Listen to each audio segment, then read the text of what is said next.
morning. Good morning. Mayor.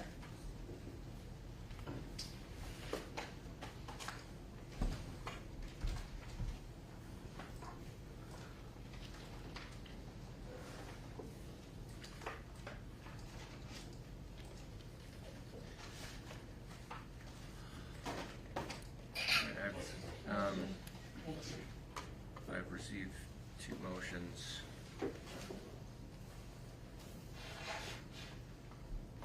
One that relates to testimony of Trooper Todd Gerard, and the other that relates to the testimony of Caroline Tatro. Yes, sir. Do we need to take those up now? I don't know if these witnesses are being called today. Your Honor, it's the Commonwealth's intention to call both of these witnesses today. We did give that information to defense counsel last night. After Chris Ray, the next witness would be Caroline Tatro, so I think it would be appropriate to deal with her motion. However, the Commonwealth has no objection to this motion. I'm not expecting this trial Ms. Tatro to testify in regards to the wraps. So that's really a non-issue in regards to her testimony. Okay. Todd Gerard is expected to testify later today, but we would ask not to address that motion at this time. That's fine, that's fine. Okay. Thank you. So are we otherwise ready to bring in the jury? Yes.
Morning, members of the jury. Once again, I must ask if anyone had any difficulty following my instructions not to discuss this case with anyone, including each other, not to conduct any form of outside research or investigation, to avoid contact with any of the participants in this case, and to avoid all media accounts concerning this case. If anyone had any difficulty following any of those instructions, please raise your hand. I see no response. Thank you, Your Honor. The Commonwealth would recall Christopher Ray, please.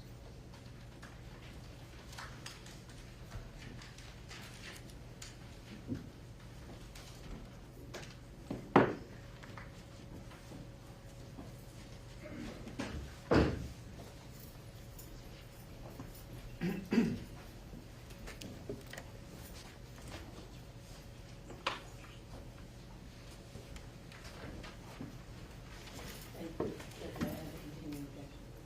may.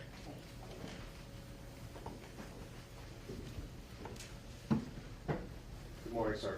Good morning. And just for the record, please reintroduce yourself to the jury. Christopher Ray, R-A-Y. Thank you, sir. Now, Lieutenant Ray, I'd like to turn your attention to the monitor upon which I'm going to display Y for identification. And am I correct that this is a portion of the larger cardboard map that I had you talking about yesterday afternoon just before we broke? Yes, Okay. And you testified that the 4 green dots with the numbers in them represent the 4 locations at which either video and or receipts were obtained, correct? yes. Okay. Now, spot number 3 being Stop and Shop. What is the time that a black truck that caught your attention left to Stop and Shop? 6:19 p.m. And you testified yesterday that the drive from Stop and Shop to Burger King is about 10 to 13 minutes? Yes, And am I right that the time on the Burger King receipt is 29 minutes after the truck left Stop and Shop? yes, Now, from Burger King, spot number 4 on the map, up to 18 Barton Street, did you testify yesterday that that's approximately an 8 to 9 minute drive? yes, And are you aware that the Granby Police were dispatched to 18 Barton Street at 7:12 p.m.? yes, And that would be 24 minutes after the 6:48 p.m. receipt time, am I right? yes. Now, sir, I'd like to ask you some questions about a different topic, and we can actually take exhibit, well, not exhibit, a Y for identification off the monitor, please. Thank you.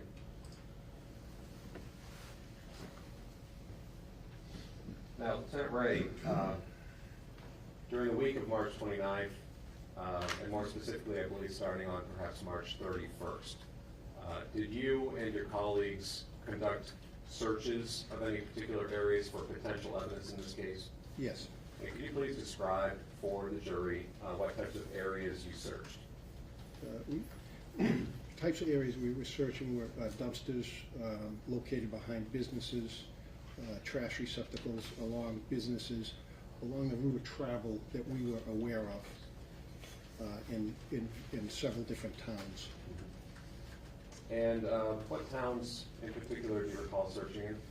Holyoke, South Hadley, Granby, Chicopee.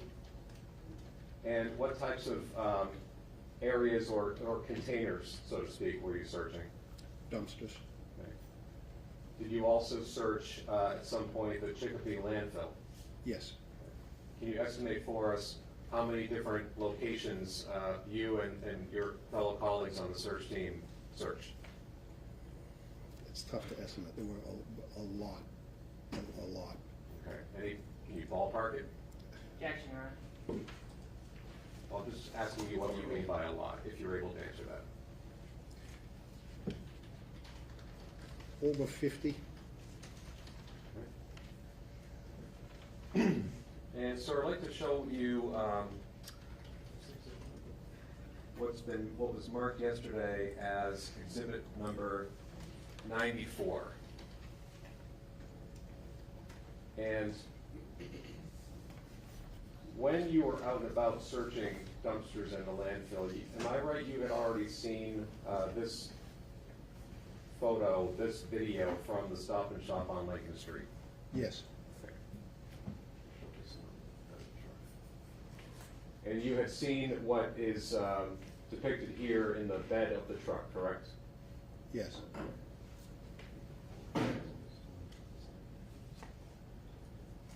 And sir, also now directing your attention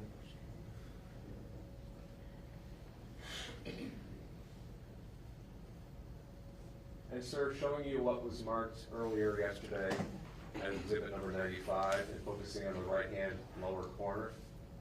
You had seen this video prior to your search, correct? Yes. Is it fair to say, without you commenting on what you think those are, did seeing this guide your search or inform what you were searching for? Yes. Were you searching for items?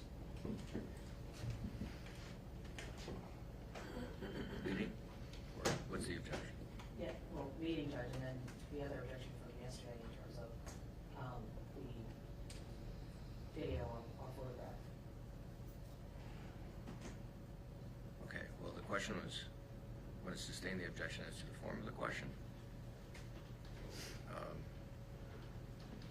And that's just the continuing objection, or is there something? You're just saying I just Sure. want to be there, thank you.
members of the jury, I'm going to give you the same instruction I gave before about video and stills that you've heard this witness testify about. You are in as good a position as he is to say what is on these videos because he wasn't there when this footage was captured. But you, unlike this witness, are responsible for finding the facts in this case. You are the trier of fact. You are the judges of the facts. That is your job and your job alone. So what this video depicts is entirely up to you. Now, this witness can testify to some things that he has direct experience of that could orient you, but what happens in this video, who appears in this video, what they're doing, basically what you see is entirely up to you. So to the extent that this witness testifies about what's on that video, it is only so that you understand his thought process, his state of mind, his knowledge as it relates to what he did as an investigator in this case. Thank you, Your Honor. Sir, at the time you and your colleagues, specifically you, were searching dumpsters and the landfill, did you have this image in your mind? Yes, Were you looking for items consistent with what you believe these may be? yes, Did you find anything consistent with what you believe these items may be? I did not. Thank you, sir. That's all the questions I have for you. I have no question. Okay, sir, you may step down.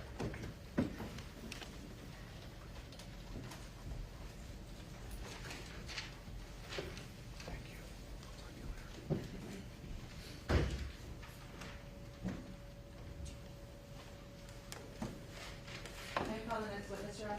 May. Thank you, Your Honor. The Commonwealth will call Caroline Tetro.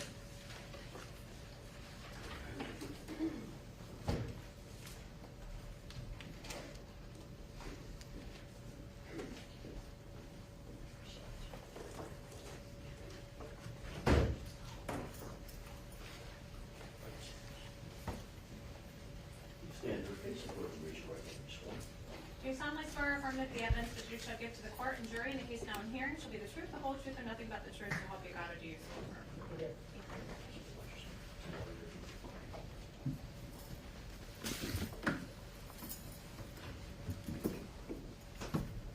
Good morning. Good morning. Could you please state your name and spell both your first and last name for the jurors? My name is Caroline Tatro, Caroline. Tatro's T as in Tom, A-T-R-O. Ms. Tetro, where do you currently work? I am a forensic scientist at the Massachusetts State Police Crime Laboratory. And how long have you worked at the crime lab? I've actually been at the lab for about 24 and a half years. The majority of that time was spent in the drug unit, but from 2007 to 2013, I worked in the criminalistics and crime scene response unit. Just backing up for a moment before you joined the crime lab, what is your educational background? I have a Bachelor of Science degree in chemistry from Western New England College. And what year was it that you joined the Massachusetts State Police Crime Lab? December of 1998. And generally speaking, what is the State Police Crime Lab? We are a lab with various units within it that we assist in analyzing evidence, examining evidence to assist in state or federal prosecutions. And what types of units are located within the crime lab? We have a variety of units, criminalistics, drug analysis unit, there's trace and arson unit, there's a DNA unit. We've also in recent years expanded to having computer forensics. We have crime scene services, which is a sworn position, firearms examiners. And you said you've been with the crime lab over 24 years, correct? Correct. And I know you've been with different units. Can you just tell us chronologically what your history has been with the crime lab? I was hired initially to be a drug chemist in the Sudbury lab location. We have a few labs throughout the Commonwealth.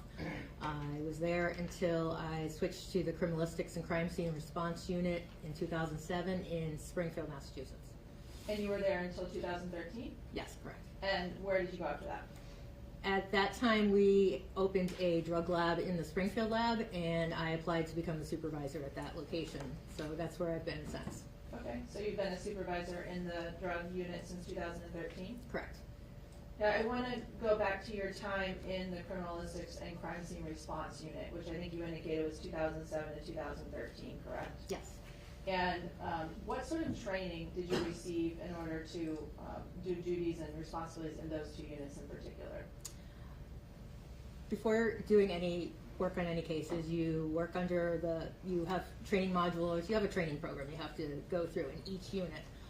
Working under a senior chemist, there's a number of practicals you'll do, exams, training of the various different sections of testing that particular unit criminalistics would do. Primarily it's biological testing, but you'll do a number of things under the supervision of somebody else. You'll do a mock court, you'll do exams, oral exams. Okay. And did that occur prior to your work in those units in 2007? Yes. What about ongoing training? We're requested or we're required to try to maintain our proficiency. We have proficiency tests each year in each unit. Also maintain any continuing ed training. What about the crime lab itself? Is the crime lab accredited by any outside agency? Yes, it is. And who are they accredited by? If you know the name. A&AB, we meet, well, currently we meet the standards. I don't remember where we were at in 2010 though. ISO Okay. 7025. Okay. But the lab was accredited by some agency in 2010? Yes, it was. Okay.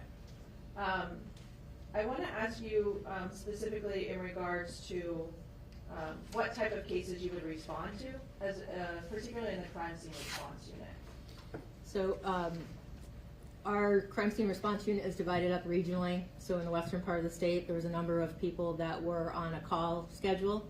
There was a point person that would receive the calls, generally a supervisor, a crime scene response supervisor, who would dispatch us to various locations. It could be a variety of cases. It could be B&Es. It could be a sexual assault. It could be a homicide, a non-fatal motor vehicle accident. So there's a variety of reasons we would be dispatched to an actual scene. Okay. And I think you indicated that you were working out of the Springfield location in 2010? Yes, I was. And how many people, if you know, were working in crime scene response in that location at that time? There's approximately, well, at that location specifically, there was about 6 of us, but for on-call, there was people from the central part of the state, and there were probably about 10 of us. Okay. You just referenced an on-call system. How does that work for the crime scene response unit in 2010? We developed a schedule, and they would have, so we would usually have each day or an entire weekend. Okay. And would there be one person on call at any given period of time? Yes. On occasion, would more than one member of the crime scene response unit respond to a scene? Yes, definitely. If there was anything a little more complicated or extra pair of hands could help, we would have more than one person respond. And focusing on your work, specifically with that side of of your work, crime scene response. When you respond to a crime scene, again, just generally speaking, what types of things are you doing at the scene itself? Once we arrive, generally you have a number of things. You're gathering information from whoever requested you, whatever police agency is in charge, or detectives. There's note-taking, there's sketching. Prior to responding to a scene, we have to make sure our chemicals are QC'd and able to work properly prior to if they're going to be used. And then it's working with the other agencies and proceeding through the scene as needed. Every scene could be different.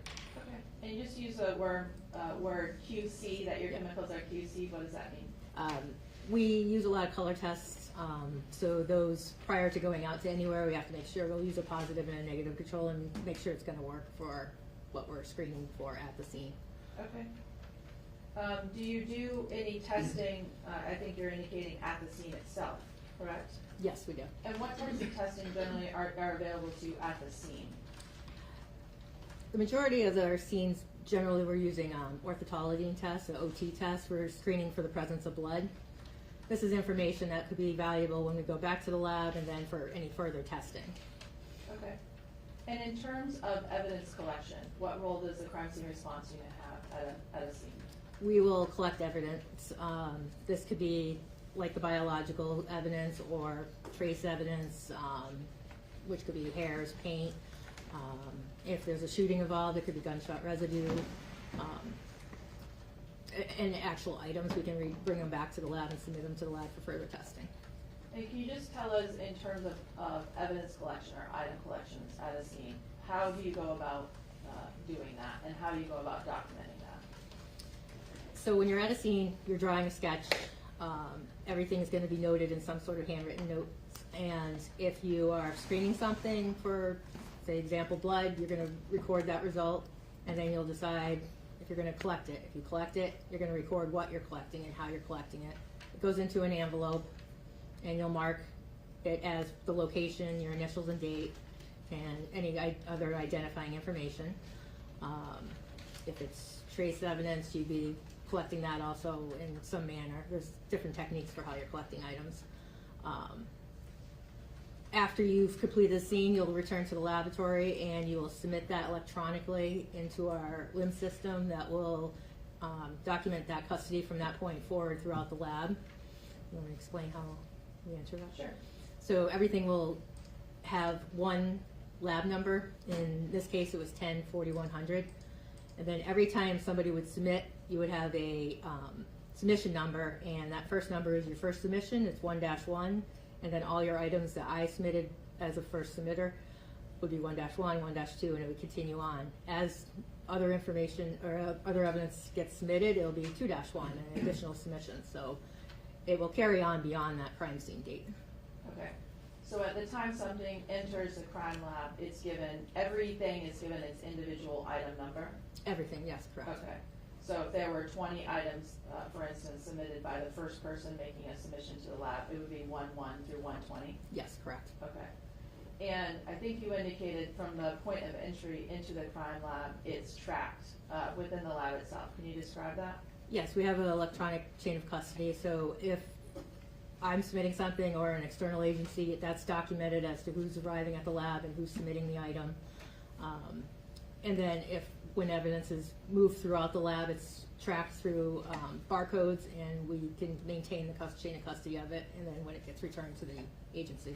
Okay. And so is there a record kept at the crime lab of every unit of where it goes, the date where it goes, and the person that is handling that item? Yes, definitely. Okay. I just want to go back a minute to the labeling of the items themselves if you're at the scene making a collection. I think you indicated that there's many different techniques and also things you might put something in, correct? Right. Paper typically used, or perhaps a plastic container given what it might be? Yes, it'll depend. Often glassine envelopes within a manila envelope is the most common thing for swabs and trace collections. Okay. And in terms of preserving the integrity of the collected evidence, how is that labeled or packaged or sealed, I should say? At the scene, it's just the envelope is folded over, and we'll have it labeled with the identifying locations. When we return to the lab, then it will be taped, and that information will be entered into the little LIMS system, and that's when it gets its number, and that starts the tracking of it by number. Okay. And in terms of, let's say it's an envelope, are you putting tape over the seal? Not at the scene. Okay. Not until we get to the lab. Okay. And it's sealed and initialed and dated by the person doing it? Yes. Okay. If there's two people at the scene, sometimes we'll have both our initials there. Okay. And let's say if it went to the lab and someone opened it at the lab to do something, some form of analysis at the lab, would it be resealed in the same way with a new set of tape and a new marking regarding the individual that touched that item? Yes, it would.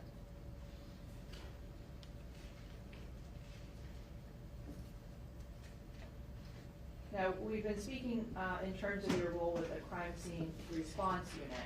I want to go now to the other unit you referenced you worked in from 2007 to 2013, which is the criminalistics unit. Yes. Can you tell us what the criminalistics unit does? Criminalistics unit will do similar testing and some additional testing on the same type of evidence that we could collect at a scene, but are just submitted by agencies. Police agencies will submit their own items if there's a B&E or something that they want to submit, and we'll do our own examination of either a physical, biological, or some sort of chemical analysis on an item when it gets submitted to the lab. Okay. What about items you yourself may have collected at the scene as a member of the crime scene response unit? On occasion, do those go back to the lab and you're able to do additional testing in a laboratory setting on those items? Yes. Okay. So the crime scene response unit is essentially what you do at the scene, with criminalistics being what you do at the lab. Correct. And again, generally speaking, can you tell us what types of testing or actions that you take as a member of the criminalistics unit at the lab of submitted evidence? Depending on the type of case, I mean, there's some additional testing that we can do in-house that can't be done at the scene. So, for example, blood testing, we'll be doing the screening, or if we already did at the scene, that would be already completed, and then we might do another test, a confirmatory test, to determine if it's blood, is it indicative of human blood, and we do that. Sexual assault cases, we will be examining other types of biological fluids. And it's all just to try to provide more information as we forward our evidence on to other units. Often it's DNA, could be other units that I've mentioned, trace and arson.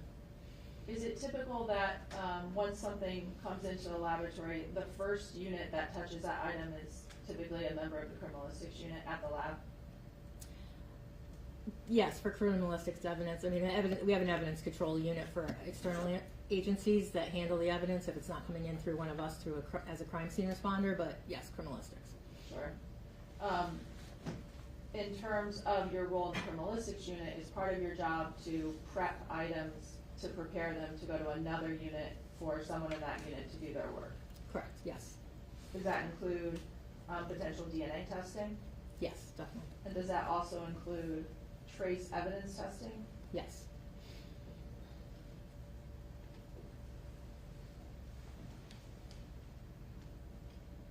Now, I want to ask you specifically about the date of March 29th, 2010. Do you remember doing some work as both a member of the crime scene response unit and then later in your work in the lab as a criminalist in regards to a case that came in that day? Yes, I do. And specifically, do you remember arriving at a residence at 18 Barton Street in Granby? Yes. Do you know approximately what time it was that you arrived at that scene? We arrived about midnight, March 30th. And you're using we. Were you alone or was anyone else with you? Nope, Jennifer Pressig, our crime scene response supervisor, was with me. Okay. And you're saying midnight, so it would be the evening of March 29th going into the early morning hours of the 30th is when you were arriving? Correct. I believe Jennifer received the phone call around 11:15 p.m. Okay. Did the two of you go together? We took separate cars. Okay. At the time that you arrived at the scene at approximately midnight, did you observe other individuals still at the scene of other units and law enforcement? Yes, there were detectives present. Trooper Jamie McGarrian, Detective Lieutenant Whitney? Lieutenant Robin Whitney at that time, and then later additional people had shown up. Okay. Do you also remember seeing some individuals from the crime scene services section of the state police? Yes, in our Springfield lab we have crime scene services troopers. There was Trooper Aaron Carella and Trooper Chris Dolan and Trooper Todd Gerard at some point during the evening. Okay. Now, at the time that you arrived at midnight, did you enter the residence or the garage or anything at 18 Barton Street? No, we did not. Why not? We didn't have a search warrant at that time. Okay. And so did you wait to enter before a search warrant was secured? Yes, we did. How long did you wait? It was about 9:45 the following morning when it was received. Okay. Did you stay at the scene the whole time? Yes, we did. Do you remember, as you were waiting that night, what the weather was? It was raining. Okay. In your 9+ hours or so after being at the scene waiting for the search warrant, did you do anything that you could on the exterior of the residence? Yes, we began our note taking, and all I managed to be able to do was really sketch the outside of the home and the garage. And do you know approximately what time it was that you were able to enter the residence? I believe it was 9:45.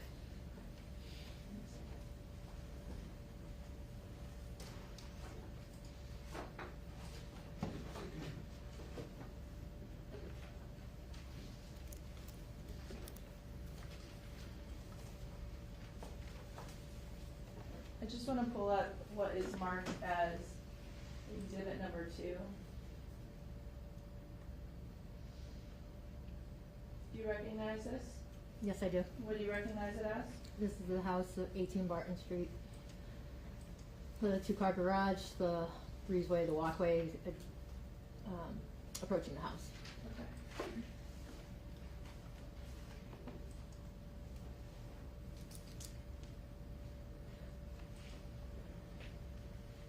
Now, in terms of actually entering the home or the garage area or any portion of this particular property, before you went in and before Ms. Presig went in, did members of another unit go in, after the search warrant was secured?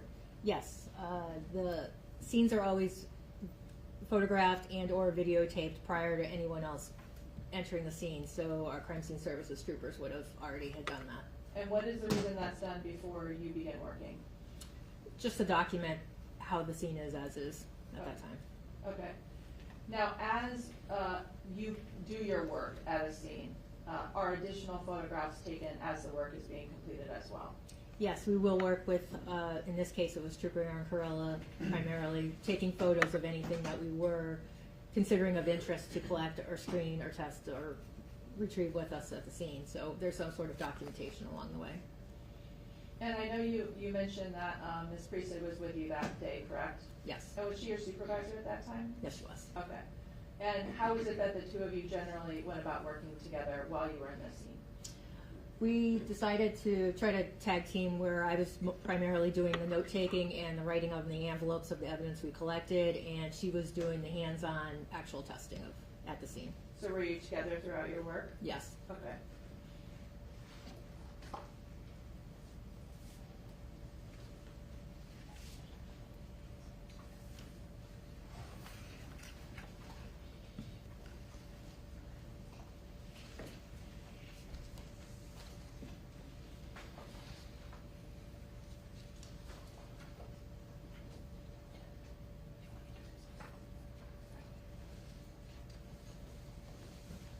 Just going to hand you a few photographs here. If you could just look through them just yourself.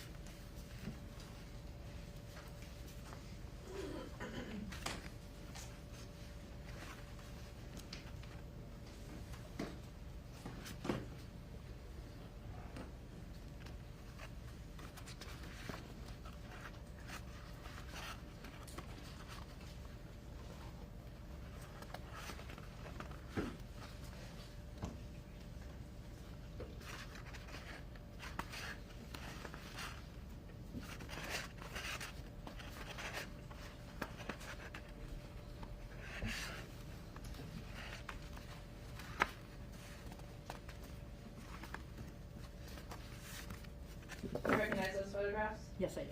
And do you recognize those photographs as photographs that were taken by crime scene service section of 18 Barton Street the night you were there, or the next morning, I should say? Yes. And they're all correct. relative to your work in this case? One photo I took in the lab, but yes, Okay. correct. Okay. Your Honor, I ask that these be marked as the next exhibit. I believe there's 14 of them. No objection, Your Honor.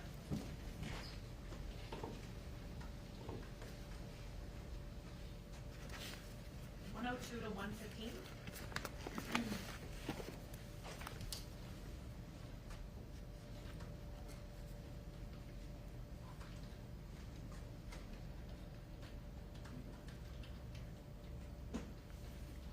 I'm just showing on the presenter what's marked as Exhibit 102. Do you recognize that photograph, Ms. Tatro? Yes, I do. And what do you recognize that photograph to be? This is under the overhang between the house and the garage.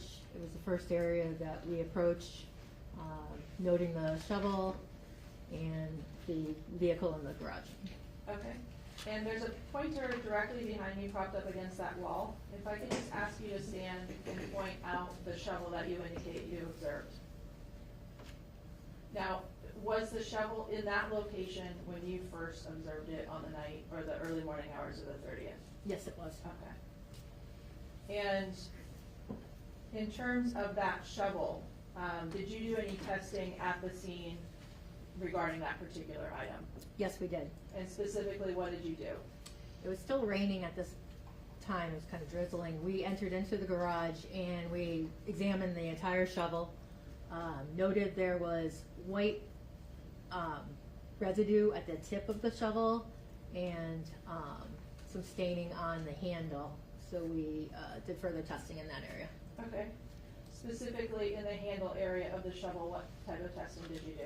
We did OT testing on a stain that was present. And can you tell us again what OT testing is? So orthotoluene testing is a screening test for blood. It's a two-step chemical process. The first chemical is a clear colored liquid, and we'll use a piece of filter paper and we'll fold it into a point and we'll touch it on a suspected area that might be blood. So we'll maybe have a stain. So we'll touch that area and then we'll apply the chemical to the paper. Nothing ever is touched on the stain. And then we wait a moment, 30 seconds, and then we'll apply a second chemical, sodium perborate. That will, if it changes a color, it'll be an instantaneous bright blue. That would be a presumptive positive screening test for blood. So we would consider collecting that sample and bringing it back to the lab for possible further testing. And when you say a presumptively positive for a screening test for blood, what do you mean by that? There's other things that could screen positive. It doesn't guarantee it's going to be human blood. There's many other things that can interact with those chemicals. That's why further testing would be needed prior to moving on to a DNA analysis or other testing. Okay. And the confirmatory testing, I think you indicated earlier, is something available to you later at the lab. Yes, I would do that in the criminalistics department. So this is just something used at the scene to determine if it's an item of interest or not to you? Yes, correctly. Okay. And specifically going back to the handle for a moment, I think you indicated that you did some OT testing on the handle of the shovel? Yes. And what were the results? It was negative. Okay.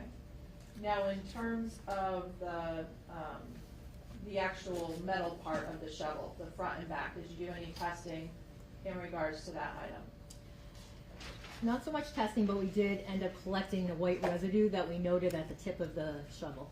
Do you remember whether or not you also did any OT testing on that area of the shovel? Yes, we did. And can you tell us what the results of that were? That was negative. Okay. Now you indicated that you did see some white residue on the shovel? Yes. And I'm just going to exhibit 1 of 3. Do you recognize what's depicted in this photograph? Yes, that's the tip of the shovel showing the white residue that we noted. Okay. And I think we're seeing here someone's holding the shovel, correct? Yes. We're seeing some gloves. Yes. Do we also see some booties and other apparel on individuals? Yes. And I failed to ask you this before, but before you go into this scene or any scene, what do you do in terms of what you place on your body? We would be wearing some sort of protective booties on our shoes and gloves. Okay. And did you do that in this case? Yes, we did. Okay. Now, if I could go to the next exhibit, which is 104, I think it's a little closer image. Are we seeing in this photograph the white residue that you were talking about on the tip of the shovel? Yes, we are. Okay. And what did you do specifically in regards to this white residue? We used a scalpel and just scraped it off and scraped it into an envelope that was folded up, sealed, and we ended up labeling it as white residue from the shovel. Okay.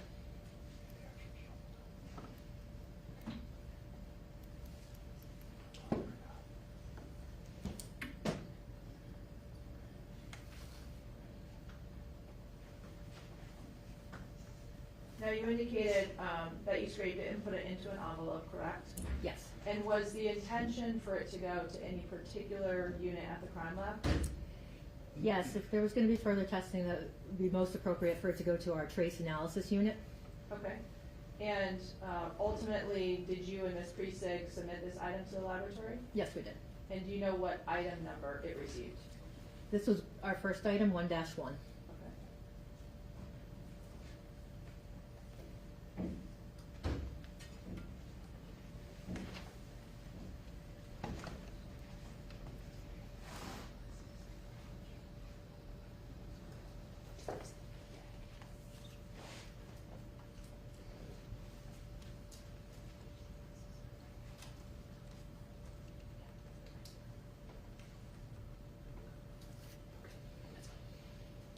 Okay.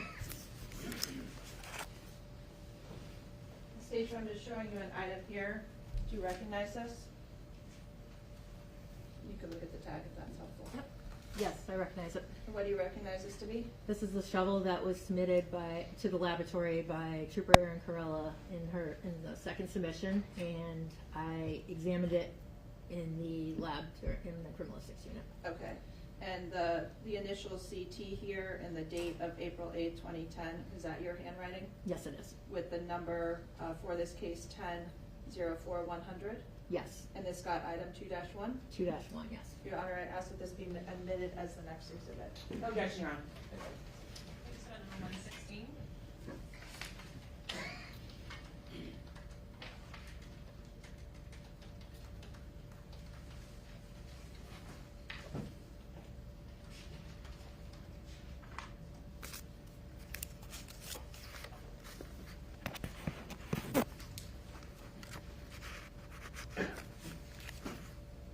Now, I want to take you to a different area.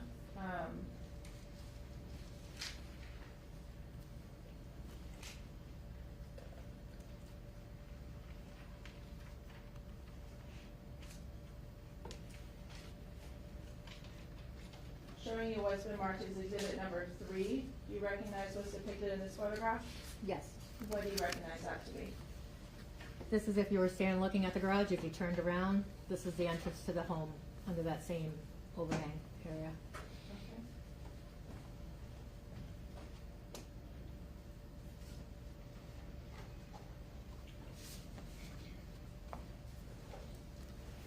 Okay. And as you went to that door area of the home, did you take note of anything?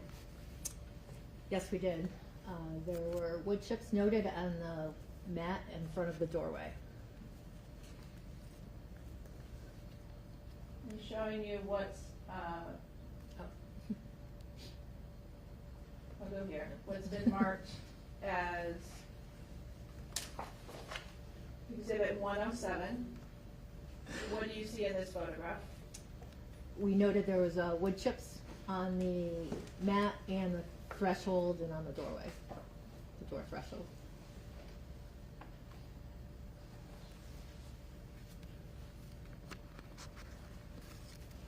Just zooming in a little bit here. I think you indicated that you observed wood chips on the mat area. Yes. Can you use that pointer behind you and indicate where you saw those?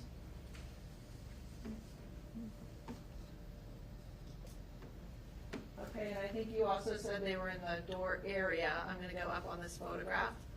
Let me know if you see what you were referring to. Some in this area. You can stand if you need to see the screen better. Okay, so you're pointing both on the metal plate there, Yes. and then I think you also were pointing within the inside floor area, the kitchen floor area? Correct. Okay, thank you.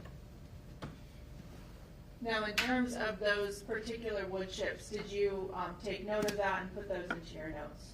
Yes, I did. In terms of the actual collection of that item, did you and Ms. Precinct do that? No, we did not collect it. Are you aware that was done by a member of the Crime Scene Services section? Yes, it was. Now, in addition to the wood chips, did you make any additional observations in the door area of the home? It was noted there was damage on the side of the door. And I'm showing you what's been marked as exhibit 105. Mhm. Are we able to see here on this photograph the damage that you took note of? Yes. And could you please stand and note where that is? This area next to the doorknob. Okay. And again, is it can you tell us where the top of that damage is and where the bottom of that damage is, or show us? Seems to start here, and then there's a little here, but primarily in this area. Okay. And going to the next photograph, which is marked as exhibit 106. Do you recognize what's depicted in this photograph? Yes, I do. This is the same door area, but all these rulers are noted by our crime scene services troopers who did later work with this area. So this was after we had first noted it. Okay. So the ruler tape, in other words, and the marking 2 feet 8 inches was put on by crime scene services section? Yes, it was. But the damage to the door frame itself there, is that consistent with as you first observed it when you got to the door? Yes, when we first entered. And can you please indicate what you're referring to? Okay. Now, at some point, did you have an opportunity to take a paint sample from this area? Or a scraping, I should say, of this area of the door frame? Yes, we did, because we were taking, we had taken the sample from the shovel. Yes, Your Honor. Lisa's? Can we see just briefly?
Overruled. Ms. Tatro, you can answer the question, I don't know if you remember it. No, I do Okay. not. Please. So my question was, at some point, did you take a sample from this door frame area? Yes, we did. We took a sample away from the damaged area, and so we did a spray paint or cutting of this area to submit to the lab. And why did you do that? For possible comparative analysis for the trace unit. Okay. And do you know, ultimately, did you submit that to the lab with Ms. Priestley? Yes, we did. Do you know what item number it received? 1-3.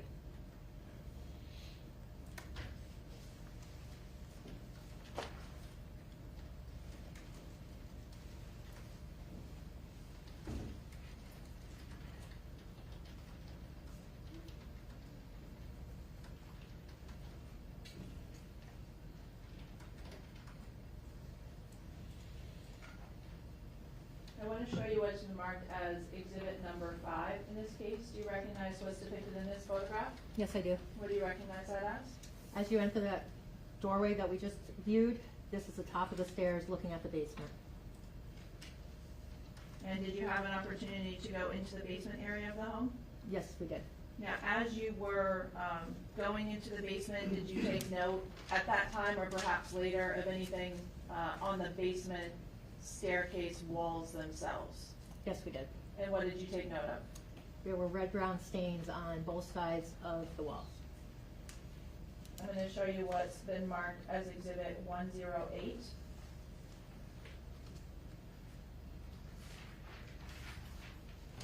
Do you recognize what's depicted in this photograph? Yes, I do. And what do you see? And point to it, please. These red-brown stains on this side of the wall were noted. We did an OT testing of it.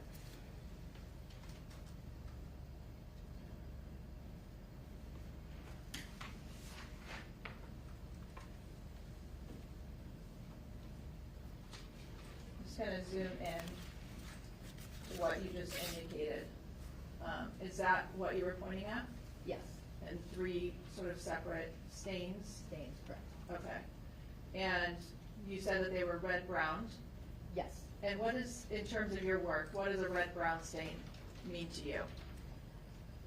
It's a stain that usually gives us a thought that it might possibly be blood, so we would do OT testing generally Okay. on this. And did you do OT testing at the scene in regards to this particular stain? Yes, we did. And what were the results of that test? It was OT positive. Okay. Did you ultimately collect that item? Yes, we did. And did it receive an item number at the lab? Yes. And do you know what item number that was? 1-12. I just want to jump ahead in time for a moment to stay on this item for understanding your work with this item. This item you collected at the scene, correct? Yes, we did. And you had the OT positive result at the scene, correct? Yes, we did. At the lab, did you come into contact with this item at a later date? Yes, I did. And did you do some additional testing on the item at the laboratory? Yes. What was that? We do a human test. It's a ABA card. It's similar to a pregnancy test or COVID test. It's a test to determine, it's just 2 lines. If it's 2 lines, it's positive for the human blood, indicative of human blood, but positive for blood. So that test was done on this item. Okay. And I know you indicated before that OT is a screening test, correct? Yes, it is. So other things may also react positively, correct? Yes, correct. In terms of the testing that you're able to do at the lab, the human confirmatory testing, how does that differ? It confirms it's blood and it's indicative of human blood. Okay. And I'm sorry if you've already said this, but just to be clear, when you did this at the lab on this particular item 112, excuse me, what were the results of your human confirmatory test? It was positive. Okay. And this particular item, did you, after you worked on it at the lab, did you prepare it to go to the DNA unit? Yes, I did. And how do you go about doing that? When we collect these samples at scenes or when we receive them from an agency, they'll be generally on swabs. So half of the swab would be sent to the DNA unit. So if there were 2 swabs used for a large stain, 1 swab would be sent to the DNA unit. Okay. I want to go next to what's been marked as Exhibit 109. Do you recognize what's depicted in that photograph? Yes, I do. And what are we seeing there? We're looking at that very small stain in the center. I'm just going to zoom in a little bit, and if you can point to what we're talking about. Okay. And I should have asked you this with the last photograph. We saw some marker on the wall, and we saw a ruler. Was that there prior to the work of your agency or crime scene services section? This wasn't present when we were doing our screening. It was done by our crime scene services troopers. Okay. In other words, this did not look like this before law enforcement got to the house? Correct. Okay. But someone took note of that particular stain that we're seeing there? Yes. Was that also a red-brown stain? Yes, it is. And it's within that circle there? Yes. Can you just point to it now that we're a little bit closer on the screen? Thank you. And did you do any testing in regards to that at the scene itself? At the scene, it would have been OT positive. Okay. And what did you do in response to that? We collected it. Did you take it to the lab? Yes, we did. Do you know what item number it received? 1-13. Okay. And again, jumping forward in time just for a moment while we're on this item, did you come into contact with 113 again at the lab later? Yes, we did. Did you do some additional testing there? That would have been 1 swab. May I check my notes if we did do the human testing? Your Honor, may you check your notes? Yes, if they will refresh your memory. Okay. Yes. We'll check in your notes, refresh your memory. Yes, it will.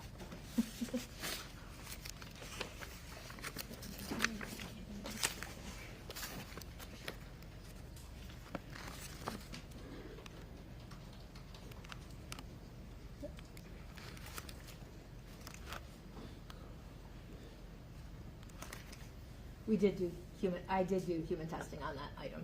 Okay, at the laboratory? At the laboratory, yes. And what were the results of the human confirmatory test? It was positive. Okay.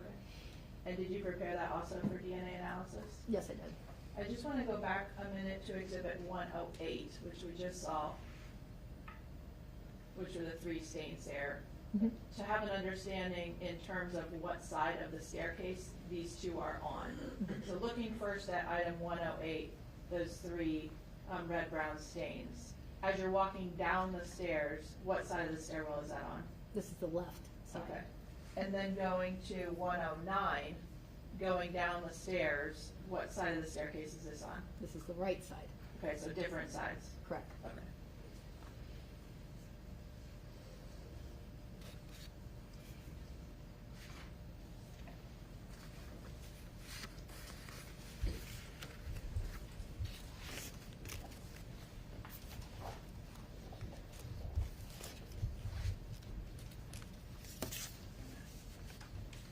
I just want to show you now what's been marked as exhibit number 9. Do you recognize what's depicted in that photograph? Yes, I do. What is that? The picture of the basement, and focusing on the stairs. Okay. And is this as the way you saw it whenever you did some testing at the scene? Yes, it is. Now, we were talking about this top of that staircase, and I want to now direct your attention to the actual physical staircase itself, the res stairs. Mhm. Did you do any testing? Well, let me ask you this. Did you observe anything on those stairs initially that caused any testing to occur? Yes, there were red-brown stains on various steps. Okay. And do you know approximately how many steps there were red-brown stains on? I do not recall Would looking exactly. at your notes refresh your memory? Yes. You better make sure you refers them. She may. We noted the 11th, 10 and 9, the 7th, and the second step. 11, 10, 9, 7, and 2? Correct. And would that have been counting from the bottom of the stairs or counting from the top of the stairs? It was actually counting from the bottom of the stairs up. Okay. Now, in regards to those red-brown stains that you saw on those 5 stairs, did you do any testing at the scene? Yes, we did the OT testing. Okay, on all of those? Yes, we did. And what were the results? They were positive.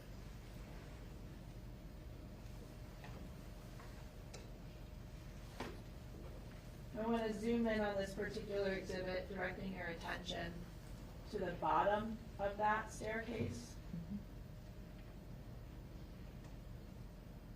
Right behind that blue vacuum area. Did you do any testing specifically in this area, again, on the wood of the staircase itself? Yes, we did. And what testing, well, what observations did you make that caused you to do testing? We noticed red-brown stains on the outer side of the, on that area, the quarter of the steps. Okay. I'm just gonna pull up what's been marked as exhibit number 110.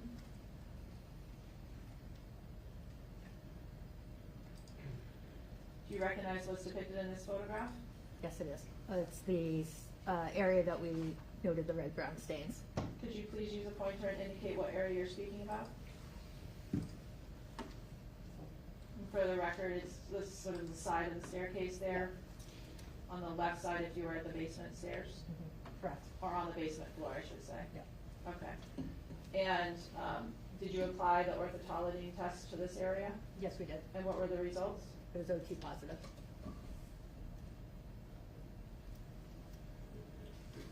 And do you remember collecting this item to go back to the laboratory? Yes, we did. Do you know what item number it received? 1-11.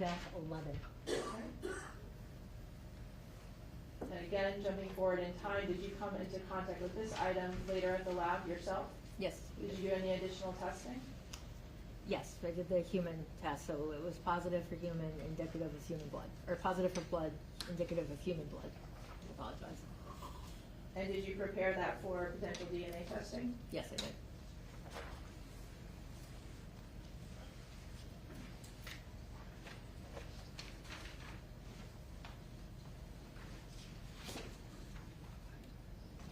I want to go back to what's been marked as exhibit number 9, which we just saw a few moments ago. Ask you about a different portion of this item. Now, did you take note while you were at the scene of this paint bucket and paint on the floor? Yes, we did. Okay. And did you do anything while you were at the scene regarding that item? In addition to noting it in our notes and trying to sketch out this area, we took a sample of the paint from inside the bucket. Can you indicate by pointing on this exhibit where you took that? From inside the bucket. Okay. And what was your purpose in taking that sample? for possible trace comparative analysis if needed. Okay. Do you know what item number that received at the laboratory? I think standard, but 1-4. Thank you.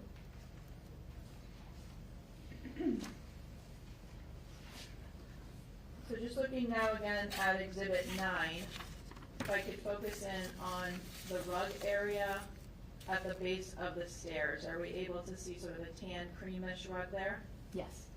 And did you take note of anything observed on that particular rug? The red-brown stains and the apparent paint stains. Okay. Additionally, did you observe any items on that rug and take note of them? Well, let me add, there's several items on the rug, so that was a bad question. Let me show you exactly exhibit number 111 and ask you about that. Just gonna orient this exhibit. There's 2 photographs on this exhibit, but do you recognize what's depicted in these photographs? Yes, at the time of doing the sketching, I had noted that the placard number 11 was present, and there's an earring backing there, or an earring, actually. Okay, when you say placard 11, can you point to what you mean? And are you familiar with those placards being used by other agencies? Our crime scene services troopers will use it to note certain items as they're examining the scene. Okay, and so that was placed there, to your knowledge, by one of them? Yes, As well as the ruler tape that we're seeing on this item, on the rug? that was after we had left the Okay, basement. okay. And I just want to go down to the bottom of this exhibit, which is a zoomed-in version. What are we seeing here at placard 11? An earring. Okay, and did you take note of that at the scene? I just noted it in our notes. That's Okay. correct. And is it in this location next to the placard that you originally observed it? Yes. Okay. Now, in regards to this item, did you and Ms. Priest collect it? I did not collect it.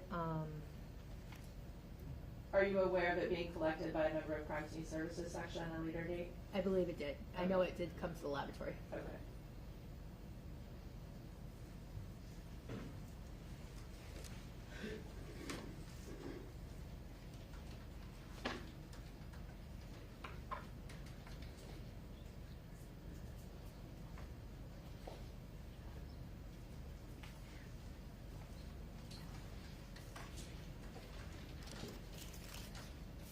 I want to go to what's been marked as exhibit number 6.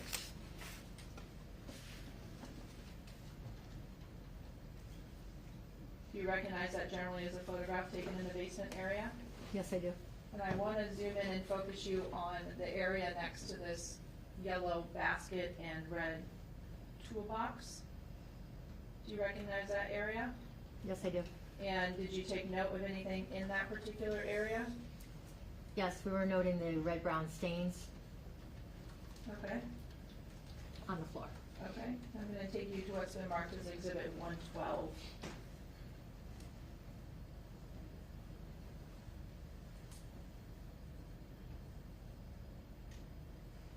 Is that a photograph specifically of that area? Yes, it is. And what red-brown stains did you take note of? All this area approaching the clothes basket. Okay, and did you do anything at the scene in regards to these red-brown stains? We did the OT test, so it was positive for the presumptive screen test for blood. Okay, did you collect a sample from this area? Yes, we did. And jumping forward in time, did you come into contact with this item at the lab at a later date? Yes, I did. And did you do some additional testing there? I did. What testing did you do? I performed the human test on it. It was positive for blood, indicative of human blood. Okay, did you prepare it for potential DNA analysis? Yes, I did. Do you know what item number this received? 1-10.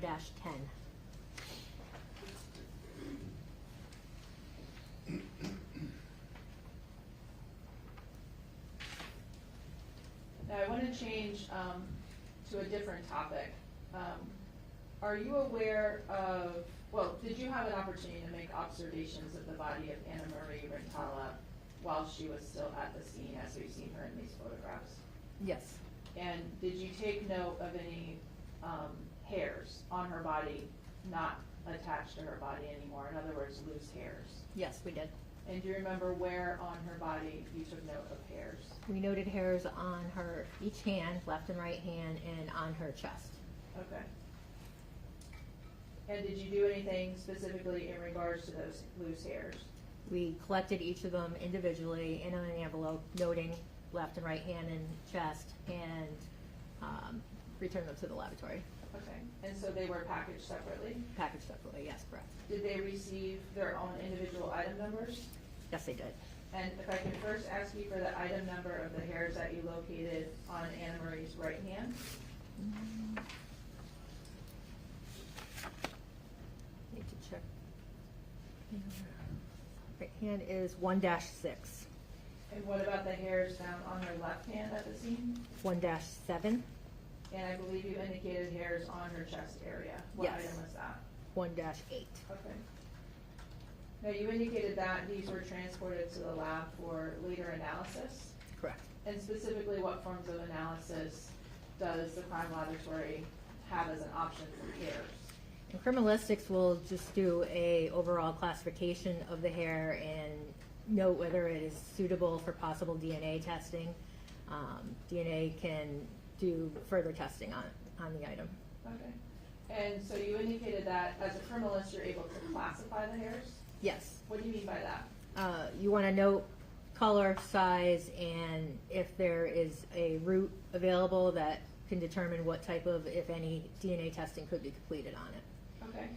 And did you do that in this case at the lab in regards to the hairs collected from Annamarie's body? Yes, I did. And if you could just tell us, in terms of the roots of hair, how many different roots are there and how can you tell them apart? So generally, we're looking at the hair under a microscope. There's 3 phases of hair. Anagen is your growing phase. So there'll be a root present, follicular tag present on the hair. And catagen is a resting stage, and then telogen is naturally falling out hair. When we examine the roots, if you're seeing the elongated type of root, or it's bent or distorted, that's usually an anagen hair that was forcibly removed from your hair, which could be brushing your hair, caught in a zipper, anything. But it has to be forcibly removed to have that long root. Catagen hair is a resting phase. Telogen is what you find on your shoulder. It's just naturally falling out, and the tip looks like a Q-tip. There's no elongation on it of the root. Now, in regards to the hairs that were collected from Ms. Annamarie Rintala's body on her left hand, her right hand, and her chest, did you have an opportunity to look at all of those hairs in the lab? Yes, I did, and I noted them all as anagen hairs. Okay. And anagen would have been consistent with some form of what you described as forcible removal, correct? Correct. Which would also be consistent with brushing hair or having it stuck on something. Definitely, yes, correct. Okay. And did you prepare those for later DNA analysis? Yes, I did.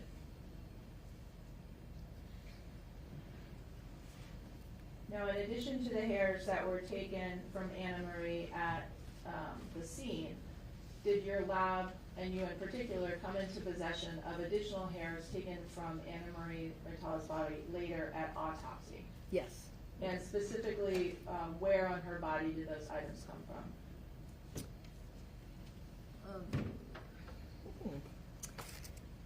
Can I refresh my memory with the notes? You want to make the witness refresh your memory with her notes? Excuse me. Thank you.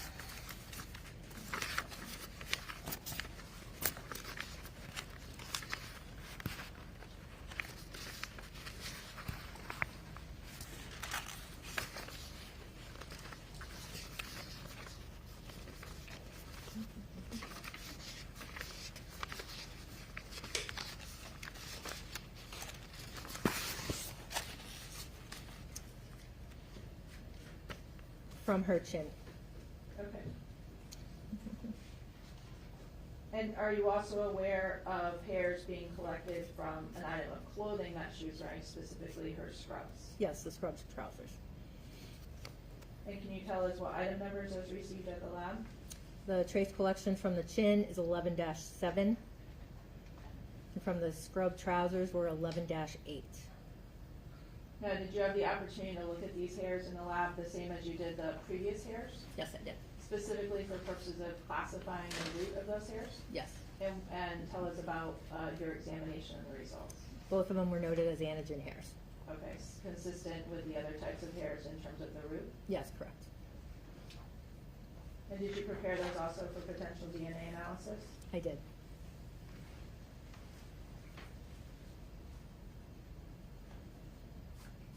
Now, I want to ask you about some additional items that you came into contact with at the lab, showing you first what's been marked as exhibit number 113.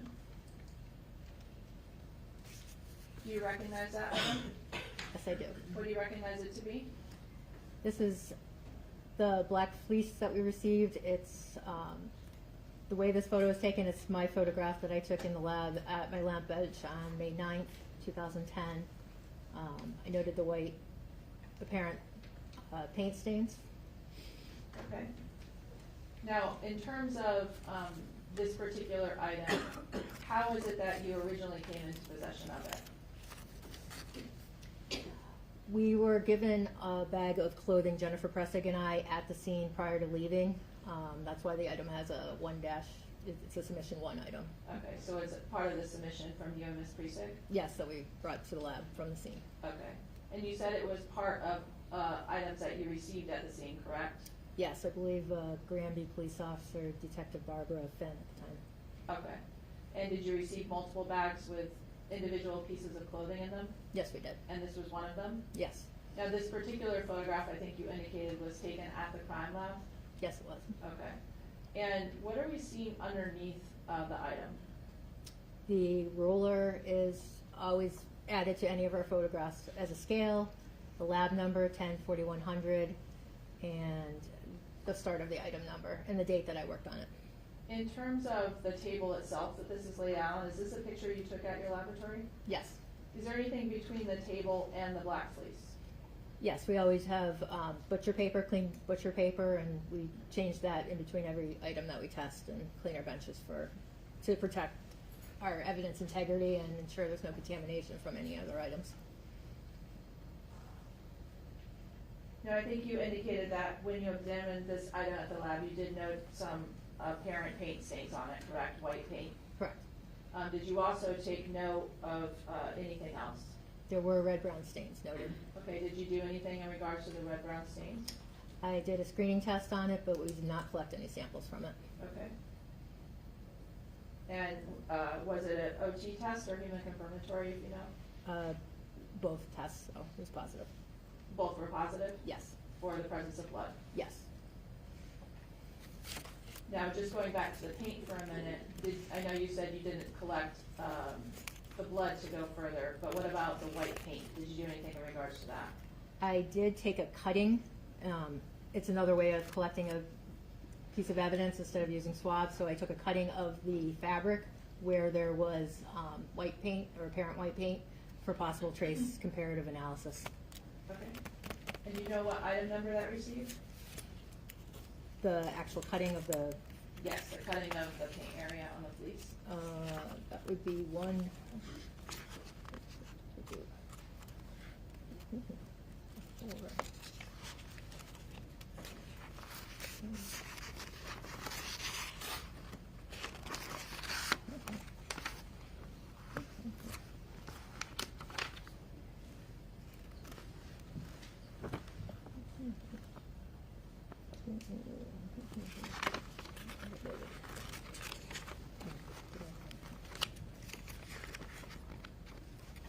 Let me check the case jacket.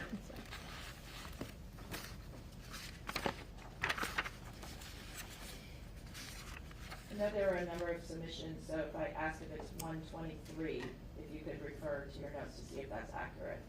Yes, 123 is the black pullover fleece. The actual cutting itself is 123.1. Thank you. Now going now to what's been marked as exhibit number 114, do you recognize what's depicted in this photograph? Yes, What is that? blue jeans and a baseball hat that we received. Okay. And with the same clothing from Detective Barfin? Yes, it was. Okay. And did you do anything in regards to this item at the lab? Yes, I did. What did you do? The same OT testing on the red-brown stains. There's no testing done on the baseball hat. Okay, and what were the results of the OT testing? It was positive. Did you also do human confirmatory? Yes. What were the results? Positive for blood and indicative of human blood. Okay.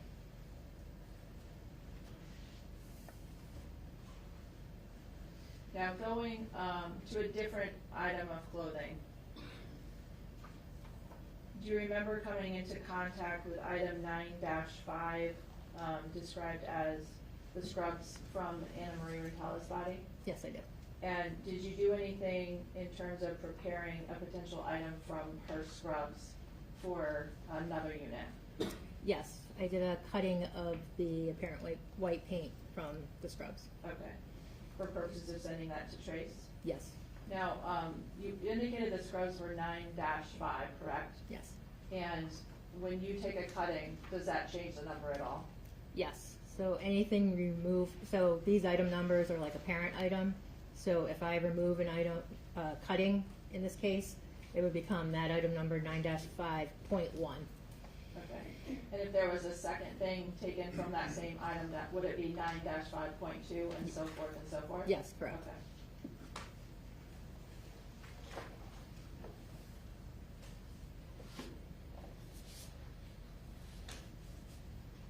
I'm going to show you now what's been marked as exhibit number 9. That's to ask you about a different item. Going back to the scene for a moment. While you were at the scene, did you take note of a shelving unit located next to the staircase? Yes. And just zooming in here, I know there's a couple of shelving units, but I want to direct your attention specifically to that gray one that we're seeing there. Do you recognize that? Yes, I do. And was it located at the scene in that area when you got there? Yes, it is. Now, in terms of that item, did you do anything at the scene itself with it? No, we did not. Okay. Are you aware that it was collected by a member of Crime Scene Services section and actually transported to the laboratory for testing there? Yes, I do. Okay, so did you come into contact with this item at the crime lab? Yes, I did. Now, by the time that you saw this item, had there already been some markings placed on it by a member of the Crime Scene Services section? Yes, after we had left the crime scene, there was additional testing done by other units. Okay. And so by the time you got it, it had some markings on it, correct? Yes, it did. Okay. And was it also disassembled? Yes. Okay. For purposes of reference, I'm going to show you Exhibit 115.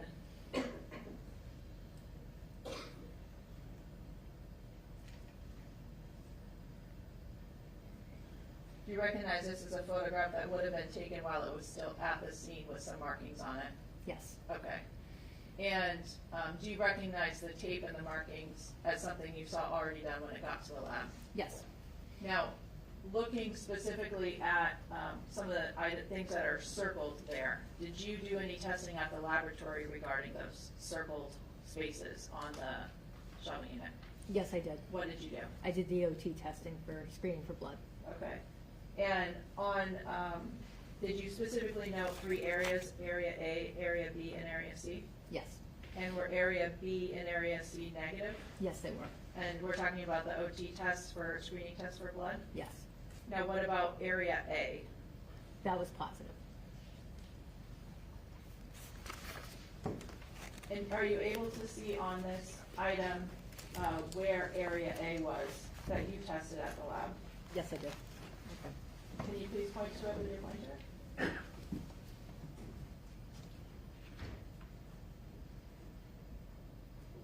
And for the record, you're noting the middle of 3 taped areas, correct?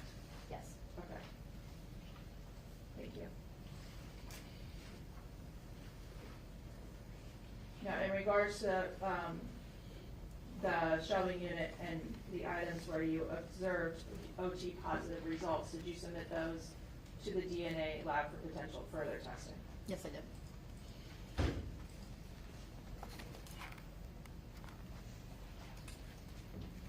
I'm just going to approach you with the physical exhibit that we're seeing on the screen, 115 there. If I could just ask you to write on the photograph itself, A, where you indicated Area A was.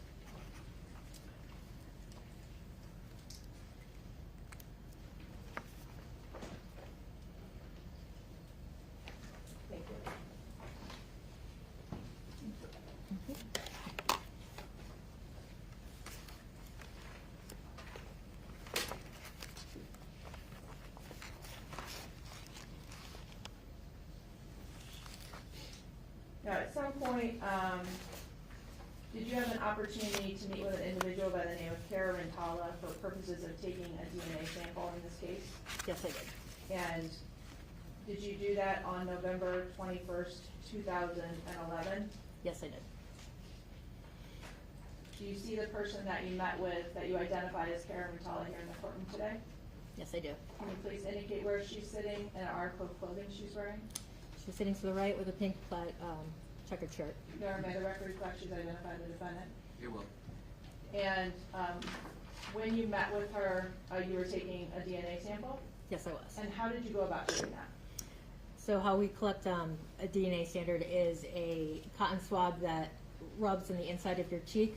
So we're collecting your saliva, and it is a spongy lollipop, is how it's described, and that's used. You rub it on both sides of the person's mouth, and then you press it onto a card. It's called an FTA card, and you're pressing that lollipop, the sponge, onto that paper until it changes color, and then that's absorbing whatever liquid is on there, and then it has to dry for 30 minutes, and you can't go near it because we don't want to contaminate it, and it is saved and submitted to the DNA unit for testing. For potential comparison analysis? Yes, correct. Okay. And in this case, in regards to Ms. Rintala, did you engage in that process with her? Yes, I did. And did you take that item ultimately and submit it to the lab? Yes, I did. And do you know it to have received item 21-1? Yes, it was. Okay. Are you also aware of a DNA saliva collection kit taken from an individual by the name of Mark Olixak? Yes, there was. And did you take that yourself? No, I did not. Okay. Did you help prepare that later for going to the DNA unit? No. Yes, no. Basis? Can you see?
I don't know if you remember my question, but I was asking in terms of whether or not you came into contact with an item labeled item 19-1 when you were at the laboratory. Did you? Personally, I did not. No. Okay. Okay.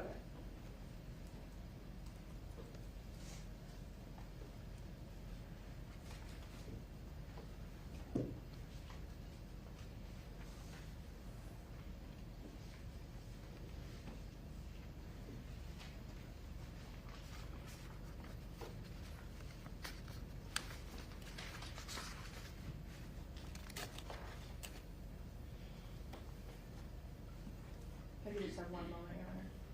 You may. Thank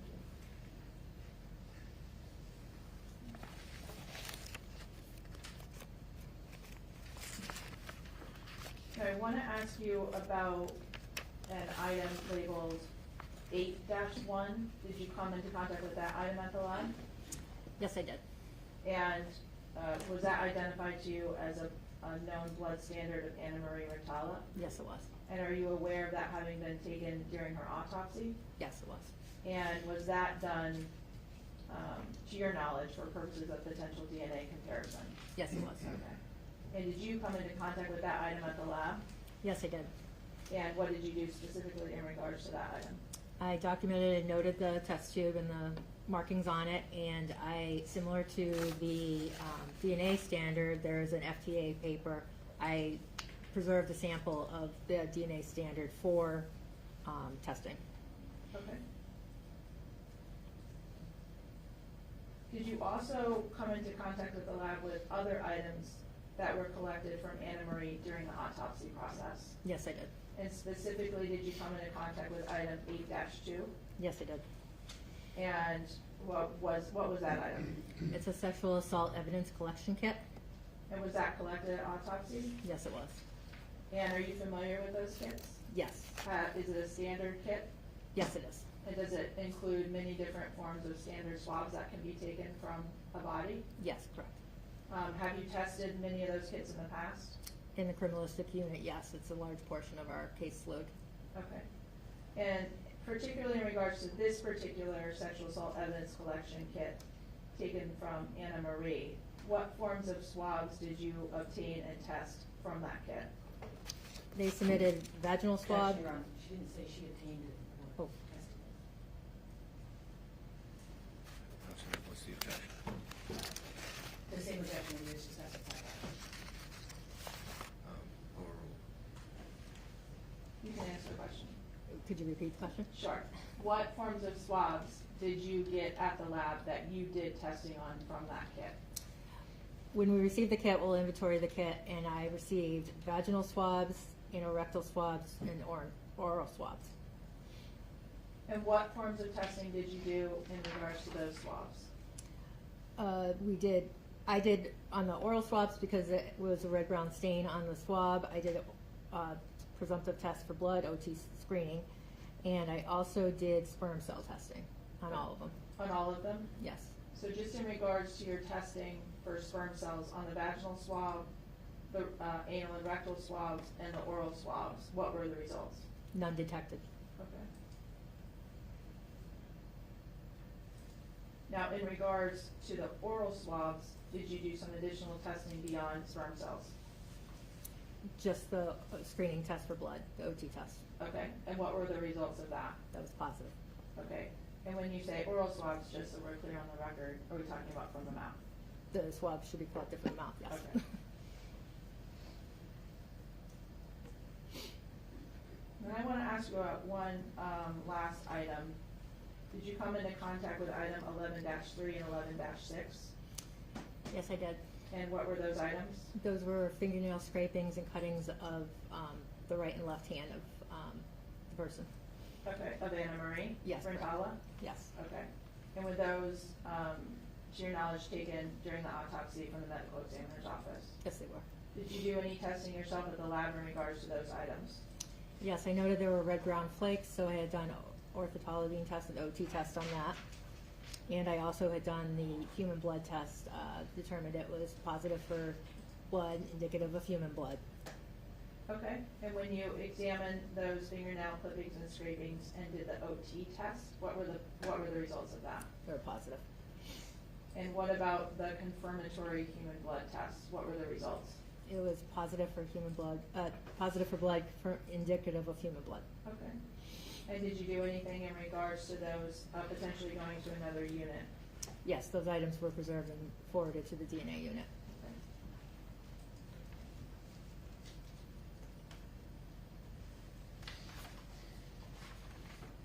I could just have a moment, Your Honor.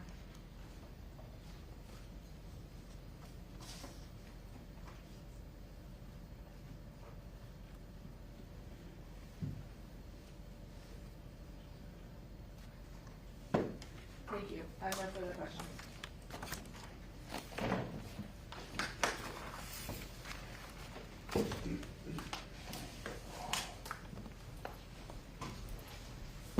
Morning. Morning. When you were taking those samples at the side entrance door, the one at the breezeway, Yes. did you ever notice the back of an earring stud anywhere in that area when you were taking pictures? And I didn't take any photos and I did not note the earring. you did not notice the earring? No, Okay. Did anyone point it out to you and ask you to collect it in any way? not at the time, no. Okay. And then you were telling us about the hair that was in Annamarie's hands. Do you remember that? Yes, Okay. And was that sent for testing to determine, to make comparisons to Annamarie's own hair? I would just send it on for DNA testing, what the district attorney's office wants for it, Okay. I'm not sure. But you can tell in your experience the difference between a human hair and an animal hair, is that right? Correct. Okay. And the 4 hairs that you found on Annamarie, did you describe them at some point as cat hairs? I believe, I don't remember which item there was, but there was additional hairs besides what I forwarded on to the DNA unit. Okay, so I'm just asking you, were there hairs that you wrote in your report that you noted that were apparent animal hairs and you identified them as cat hairs, is that right? I only noted them in my report as animal hairs. Would you say APP-CAT? Is that what you said? I didn't say, I wrote it in my notes, yes, And that would be apparent cat, right? correct. Okay, so you did say in your report that there were hairs from Annamarie's body that were cat hairs, right? The report only says animal hairs. But it says APP-CAT, and you just told us that's a parent cat, right? I think we're confused, my notes have additional words that are not on my certificate, on my report. Okay.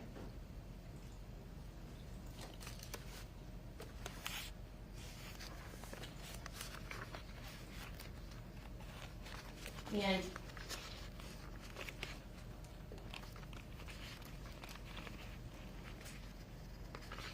you are qualified to tell the difference between human hair and animal hair, right?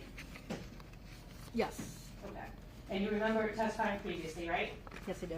And do you remember being asked the question that you noted in the corner of your report, 2 animal hairs, APP.CAT, question mark, about 1 inch, correct? Did you say that? Yes I do. Okay. And that was when you testified on September 22nd of 2016, right? Correct. How many cat hairs did you find altogether, do you know? I don't recall. Do you know if any cat hairs were compared to anything in Mark Olesak's house? I'm not aware of anything. I don't have anything further.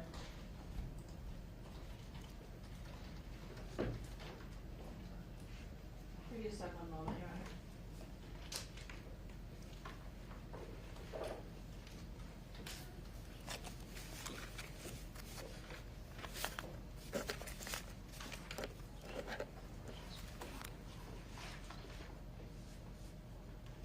Thank you. I have no further questions. Thank you.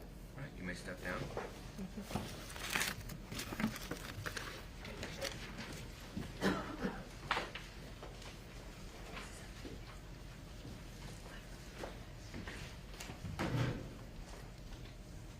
It's a tad early, but would it make sense to take our morning break now? I think it would, Your Honor. Okay, so that's what we'll do. Members of the jury, we'll take our morning break. So I would take about a 20-minute break. I'll ask you to be back at 10 after 11.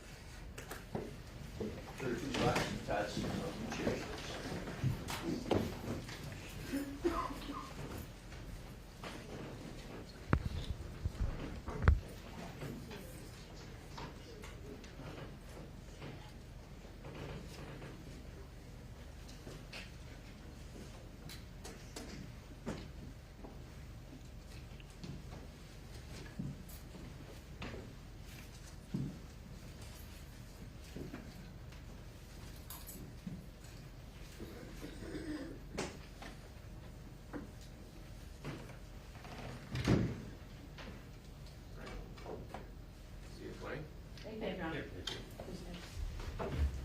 Question answers.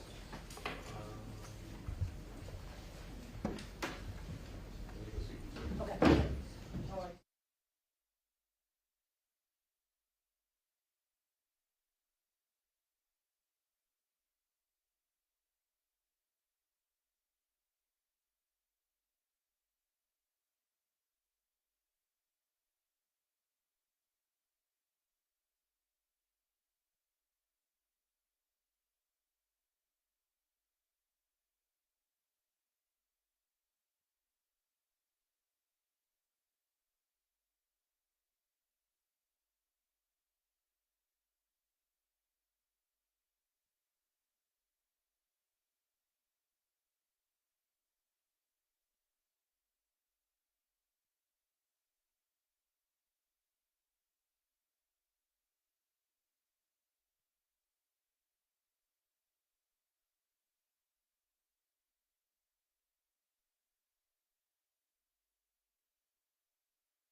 Lancaster County Superior Court is now back in session. The court may be seated.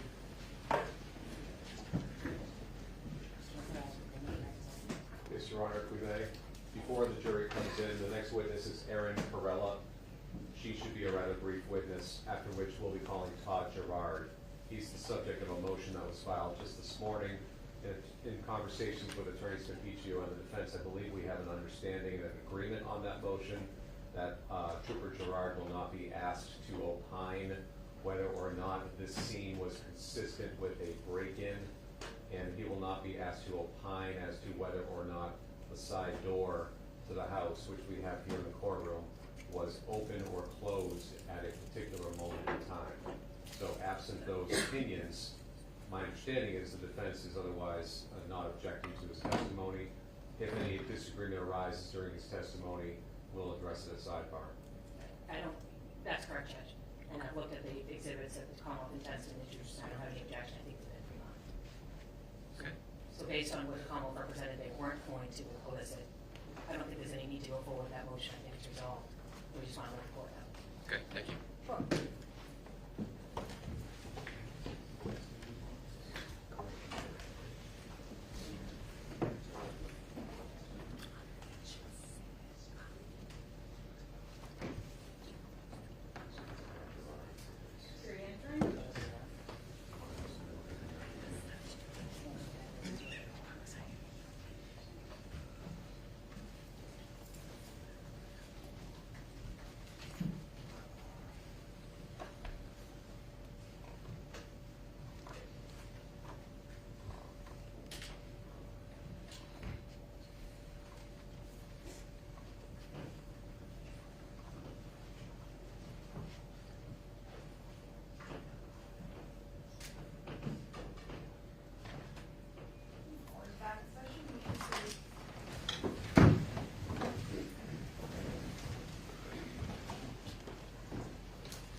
May we proceed, Your Honor? You may. Thank you. The Commonwealth calls Erin Carella. Your Honor, just for purposes of the record, exhibits number 117 through 122 are remarked by agreement. Thank you. Right, this witness. You need to stand right here, face forward, raise your right hand and swear. Do you solemnly swear or affirm that the evidence which you shall give to the court and jury in the case now in hearing shall be the truth, the whole truth, and nothing but the truth, so help you God, or do you so affirm? Thank you.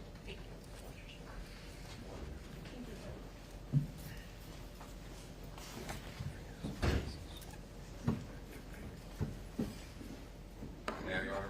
You may. Thank you. Good morning. Good morning. Would you please introduce yourself to the jury and spell both your first and last name for us? Yep, my name is Erin Carella. It's E-R-I-N-K-A-R-E-L-L-A. What do you do for work? I'm a trooper with the Massachusetts State Police How long have you been with the Massachusetts State Police? for 17 years.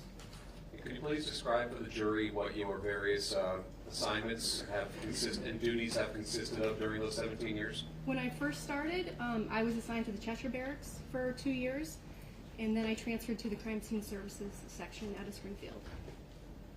Could you please describe to the jury what the Crime Scene Services section is? We respond to calls for service through our own agency or local agencies pertaining to issues such as unattended deaths, death scenes, motorcycle or motor vehicle crashes, breaking and enterings into homes. We're there to process the scene, collect any evidence that they could use for their investigation. And what are the various ways in which you process a scene, as you just said? Initially, we will do photograph the scene inside and out. Depending on what type of scene it is, that might be the only thing that's necessary. If you do need evidence processing, we would use certain chemicals to process any areas that the investigators seemed important, looking for friction ridge evidence or impression evidence such as tire or footwear impressions. Also evidence collection, and we would take any evidence we collect back to the lab for further processing and analysis. Have you been trained in fingerprint collection and analysis? Yes. And how have you received training or any certifications or proficiencies in that? Since I've started, I've gone to numerous courses over my career in this unit, And every year they assign each analyst a proficiency test in each discipline. And have you routinely passed those proficiency tests? Yes. When it comes to fingerprint analysis within the crime scene services section, is there such a thing as peer review? Yes. Describe that for us, please. So if we were to do a fingerprint analysis and we determined, to make an ID or an exclusion, our findings would then be verified by another independent analyst. We would give them their own blank, clean copies of the fingerprints, and they would do their own comparison. And have you had occasion to have your work reviewed by your peers over the years? Yes. Have you reviewed the work of your peers? Yes. Okay. Now, Trooper Corella, I'd like to turn your attention to the evening of March 29th, 2010. Did you receive a call that evening around 8:10 p.m. regarding an incident in Granby? I did. Do you recall who called you or how you were notified? It was a lieutenant through our headquarters at BHQ. What is BHQ? It's the headquarters for B Troop. That's the area that we work out in Western Mass. Okay.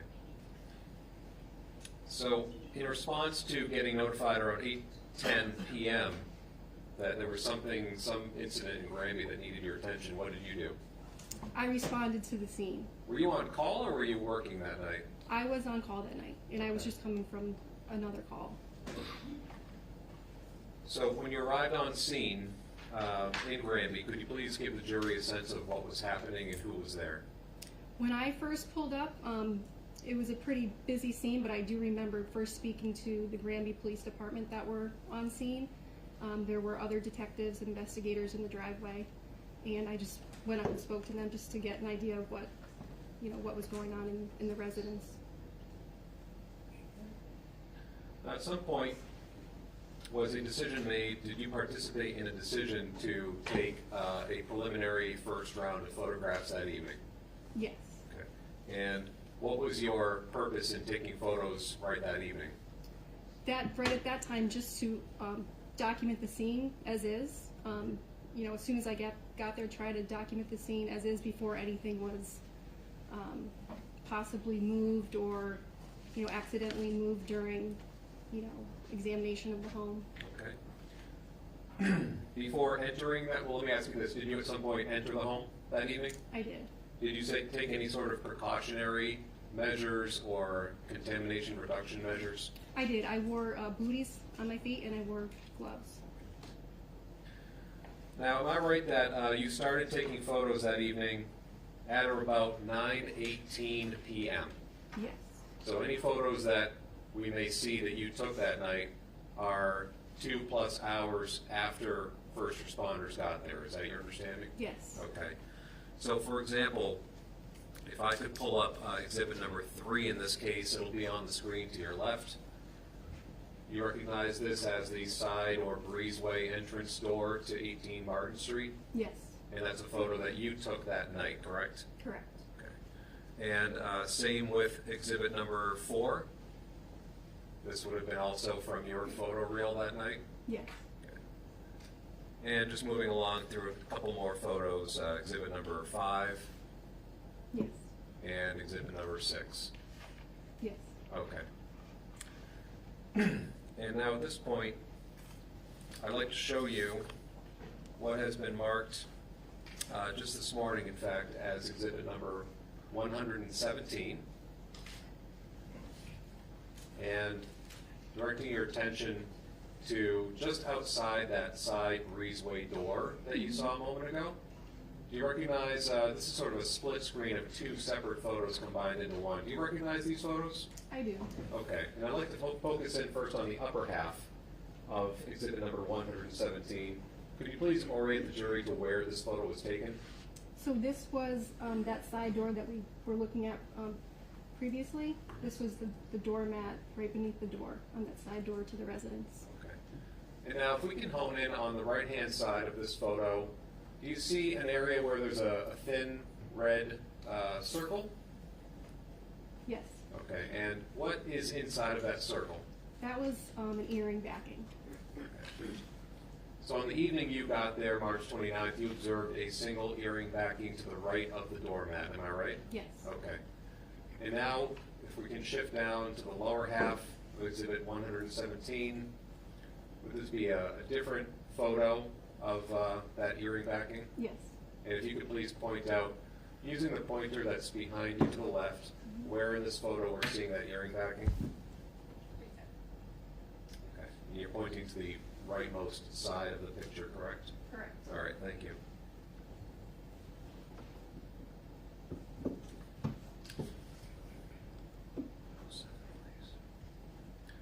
All right, Trooper, I'd like to now show you what was previously marked as Exhibit 107 in this case. Fair to say this is another photo you took? Correct. And this is also of the doormat / threshold to the doorway area, correct? Correct. Okay. Now, were there any items of evidence that you observed and ultimately collected from this area? I did. Could you please describe that for the jury? There were paint chips or wood chips, looked like pieces of wood that were observed on the mat. And right there in like the threshold of the doorway on the metal frame, you could see some as well. Okay. So why don't we talk just first about what's outside the house on the doormat. And if we can zoom in a little bit on the center of this photo, you said there were some whitish chips of wood or painted wood on the doormat. Correct. Are we seeing them here? Correct. Could you please point them out to the jury? Here, pieces here, here, there. And you collected those pieces of wood, correct? Correct. Okay, now shifting the exhibit over to the right a little bit. Am I correct? There was also a another item, a black piece of plastic? Yep. Where is that? And you collected that as well? Correct. Okay. Thank you. Now, with respect to the wood chips on the mat, the black piece of plastic, and the earring backing, all of those were outside the door, correct? Correct. Did you collect those items? I did. Tell the jury how you did that, please. I used a pair of plastic tweezers and just collected them and put them in a plastic container. Now, collectively, the wood chips on the mat, the black piece of plastic, and the earring backing, did that container in which all those three items were held receive an item number at the lab? It did. And what was that item number? Can I just refer to my notes? Would that refresh your memory? Yeah. Your Honor, may the witness refer to her notes? She may. Thank you. Thank you.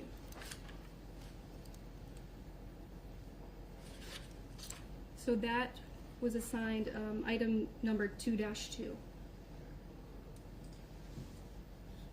Okay, now zooming out of this exhibit for a moment, and if we can focus in, I believe you mentioned a moment ago that there were some additional wood chips up on the metal threshold of the door, am I right?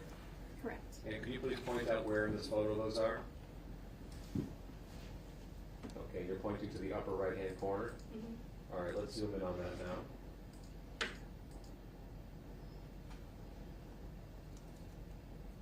Okay, and again, just now that the photo is zoomed in, if you could point these out again for the jury.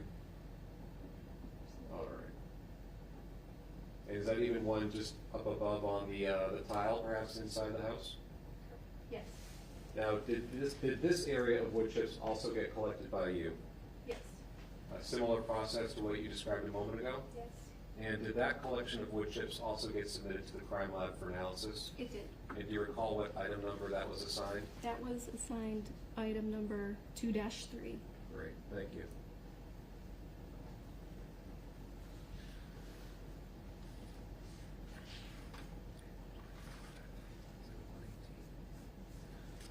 Okay, Trooper, at some point on the evening of the 29th, did you go down into the basement of the house? I did. It's showing you what's been marked as Exhibit 118 in this case. Could you please describe to the jury what you are seeing in this photo, what you saw that night? It was, this is a photograph of the paint bucket and paint on the ground and the lid behind it. Okay.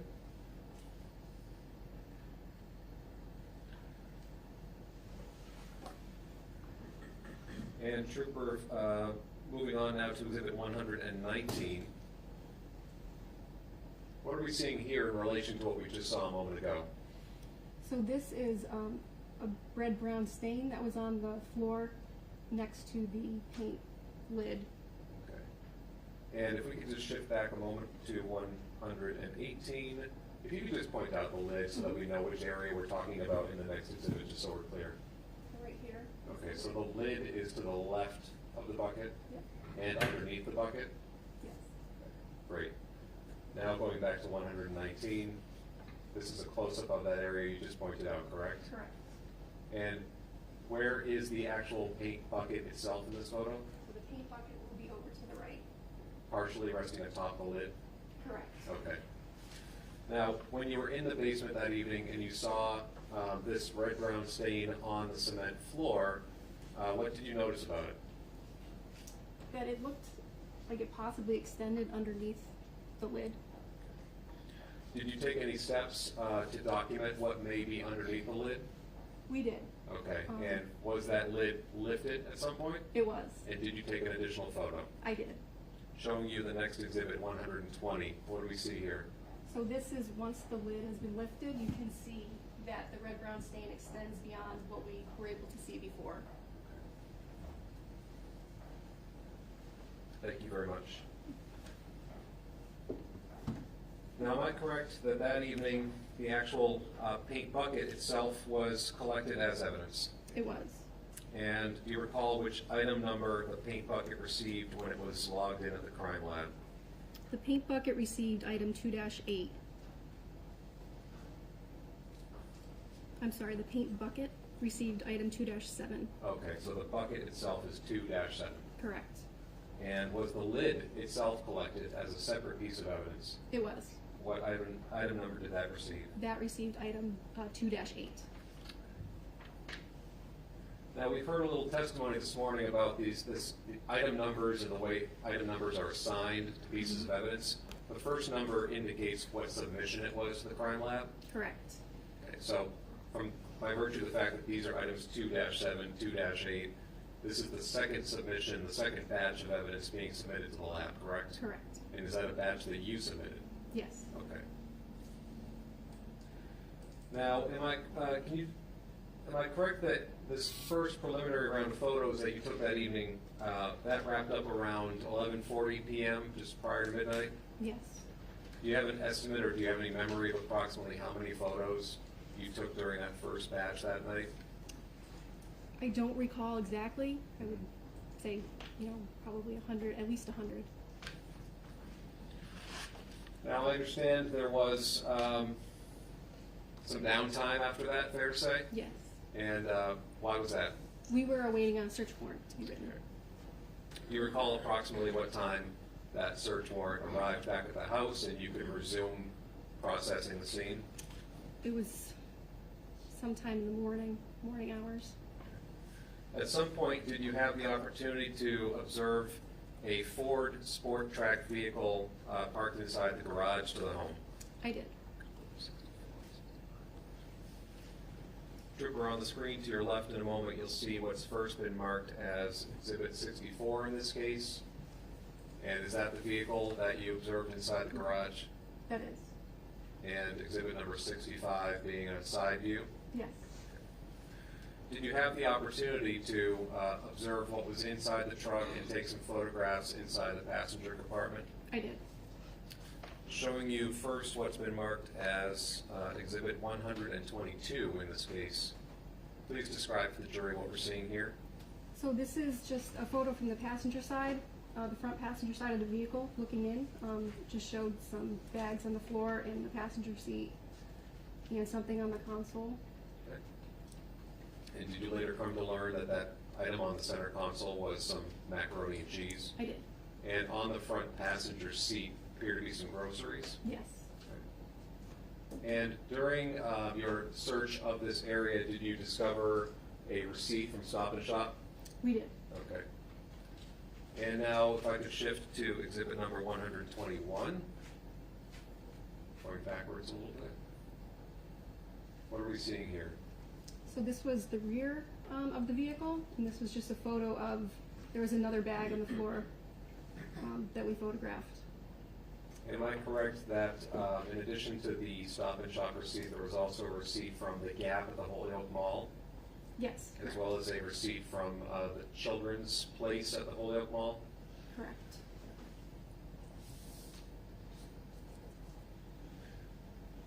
Now, throughout the day on March 30th, am I right, you were taking additional photos inside the house? Correct. And was this just you sort of deciding, freelancing, oh, this looks interesting, or were you guided or working with somebody in some way? Afterwards, for the second day, it was after processing. They might have been processing the house, putting down placards to mark evidence, and then I would go through and re-photo. Were you putting down any placards or just photographing them once they were down? Just photographing once they were down. Were you applying any measurement tape, or was that one of your colleagues? I believe it was a colleague. I don't remember doing that.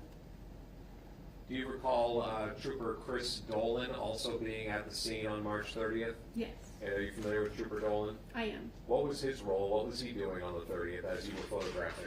He was doing the video for the scene, and I believe he was also doing some evidence processing. Did you happen to see Ken Martin and Todd Gerard there that day working in the basement? I did. Who was Ken Martin? At the time, he was the detective lieutenant of the unit.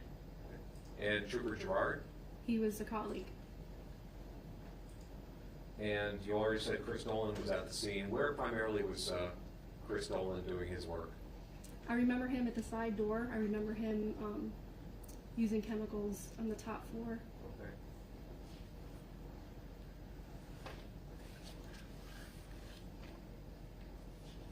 All right, Trooper, thank you very much. That's all the questions I have for you. Thank you.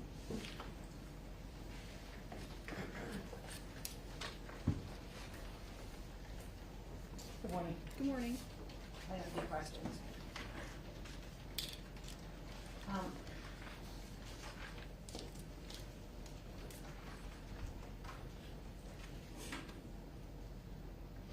Do you remember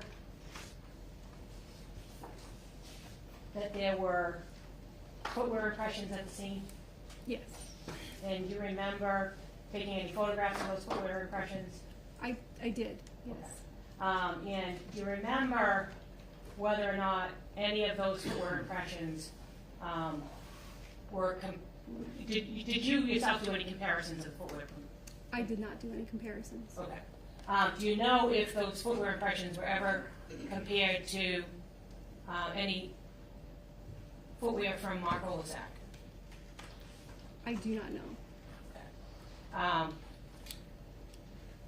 And is it fair to say the next day, after you went in and you did your initial scene photography, the next day when the placards were being put down, and the placards, just for the jury's information, those are the numbers. Can you explain? Well, you should probably explain the other aspect. It would just be a number that we would place next to the evidence so we can log it. It's just like an identification number for that piece of evidence. Okay. But there's no, when you say this, let's just say there's 15 placards. When you put numbers 1 through 15, you have no idea what order the evidence came in. This is just the way you're seeing it and you're documenting it. Is that right? Whoever put it down, it might be the way that they were going through the scene. Saw something that they thought would be of evidentiary value, put down the placard. Okay. If they go through the scene again and see something else, they might put another placard down that might be out of sequence. Sure. But And the second day, when the placards were being put down, was Trooper McGarian directing anyone to put down placards? I don't remember that. Okay. And it's fair to say that Trooper McGarian was the lead investigator, is that right? Correct. Okay. And everything, essentially everything you did at the crime scene was at the direction of Trooper McGarian, is that right? Or also my supervisors that were at the scene. Well, do you remember testifying previously on September 23rd, 2016, and being asked a question about whether or not you were operating at, essentially at the direction of Trooper McGarian? I don't recall that question. This is page 229, lines 19 to 25. I'm just going to ask you to. Yep. Just read lines 19 through 25 to yourself, please, on that page.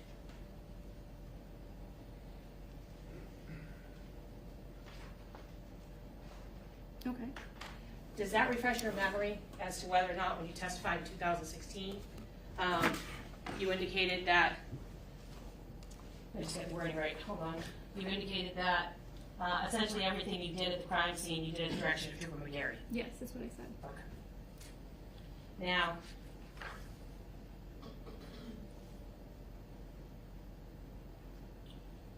when you filled out you told us a little bit about the limb system, is that right? Yes. And the limb system, can you remind the jury what that is again? That was just, it's the laboratory information system that we use to enter our evidence and keep track of. And is it fair to say when you fill out the limb system, you identified Annamarie Cochrane-Rintala as the victim? It was already in the system when I went there, when I went to do my submission. And when was your submission? Was that the day that you came back from the house? I believe it was, yeah, the second night. So the night of the 30th? Correct. Okay. And at that point in time, the night of the 30th, was Cara Rintala listed as the sole suspect? I don't recall. Hey, Coach Winshron? Amen. This is page 231, lines 16 to 19. Can you take a look at lines 16 to 19 on that, please?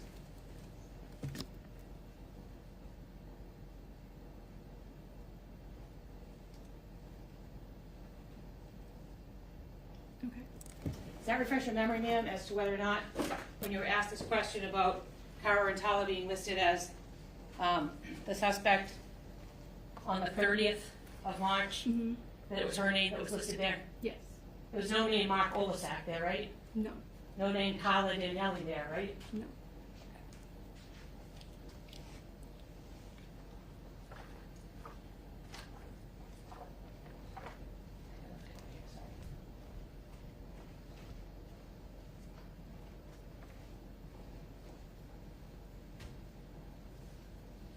Now, I know we saw some of the pictures that you took at the house that night. We certainly didn't see them all, right? Correct. And the next day when we talked about those placards, those little plaques that you put next to pieces of evidence, I'm going to show you these two documents and ask you whether or not you recognize them.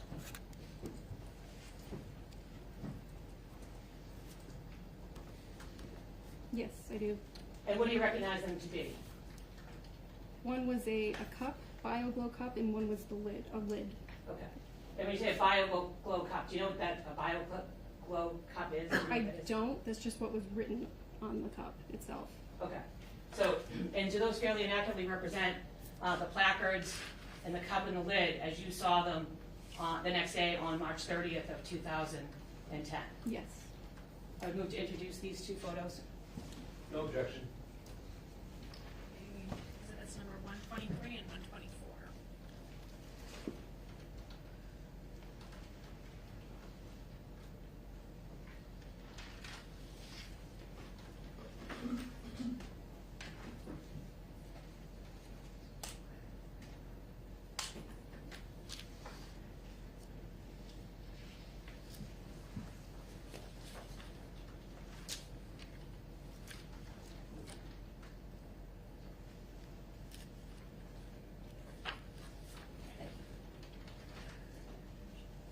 Now, in terms of, I'm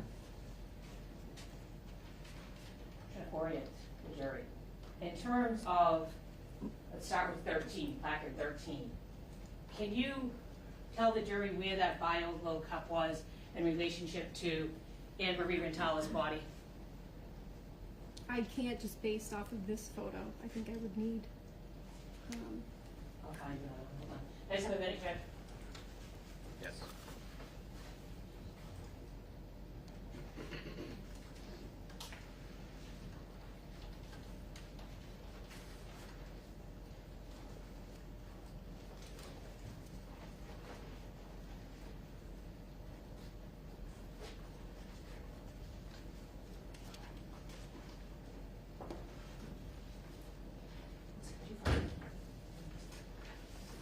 Ask for some assistance, Judge, so I don't waste the juror's time.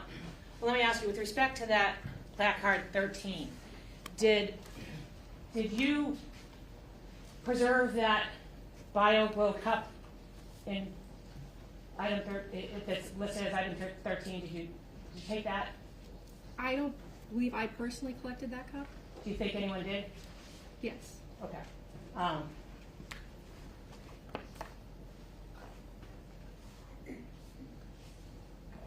going to show you what's been marked, thank you, Melissa, that's been marked Exhibit 6. I'm going to ask you to look at it, just to orient yourself to the crime scene. Okay.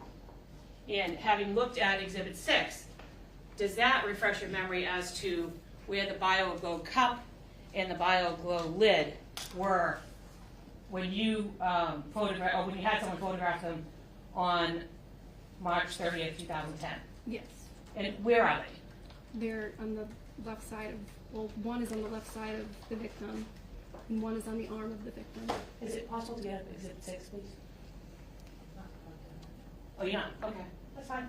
So, Judge, may the witness show the jury, point out to the jury where that item is? Yes. Can you please step down and walk in front of the jury and explain to them where it is? So right here is where the BioGlow cup placed. That's the BioGlow cup? That is the cup, and right here is the lid.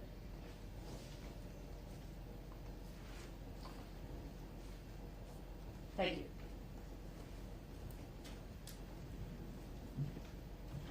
And with respect to Exhibit 124, which is the lid to the BioGlow cup, does that appear to be pressed up against the body of Annamarie Rintala? Yes.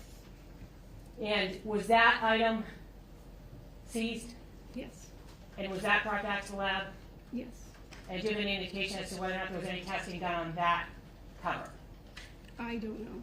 Okay. And as far as the cup is concerned, I'm not sure if I asked you this. If I did, I apologize. Do you have any indication as to whether or not there was any testing done on the BioGlow cup itself? I do not.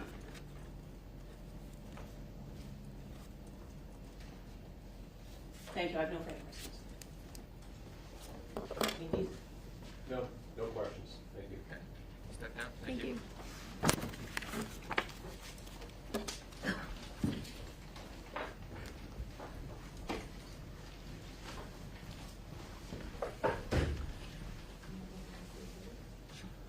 Yeah, I missed one. I'm sorry. You can do that other way.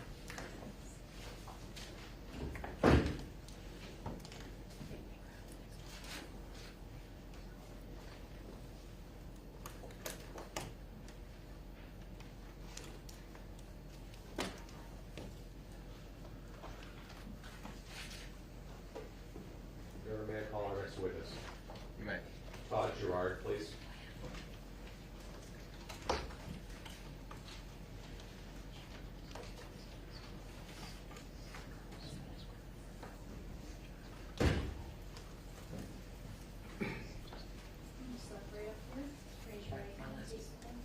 Do you solemnly swear or affirm that the evidence which you shall give to the court and jury in the case now in hearing shall be the truth, the whole truth, and nothing but the truth, so help you God, or do you so affirm? I do. Thank you. Good afternoon, Your Honor.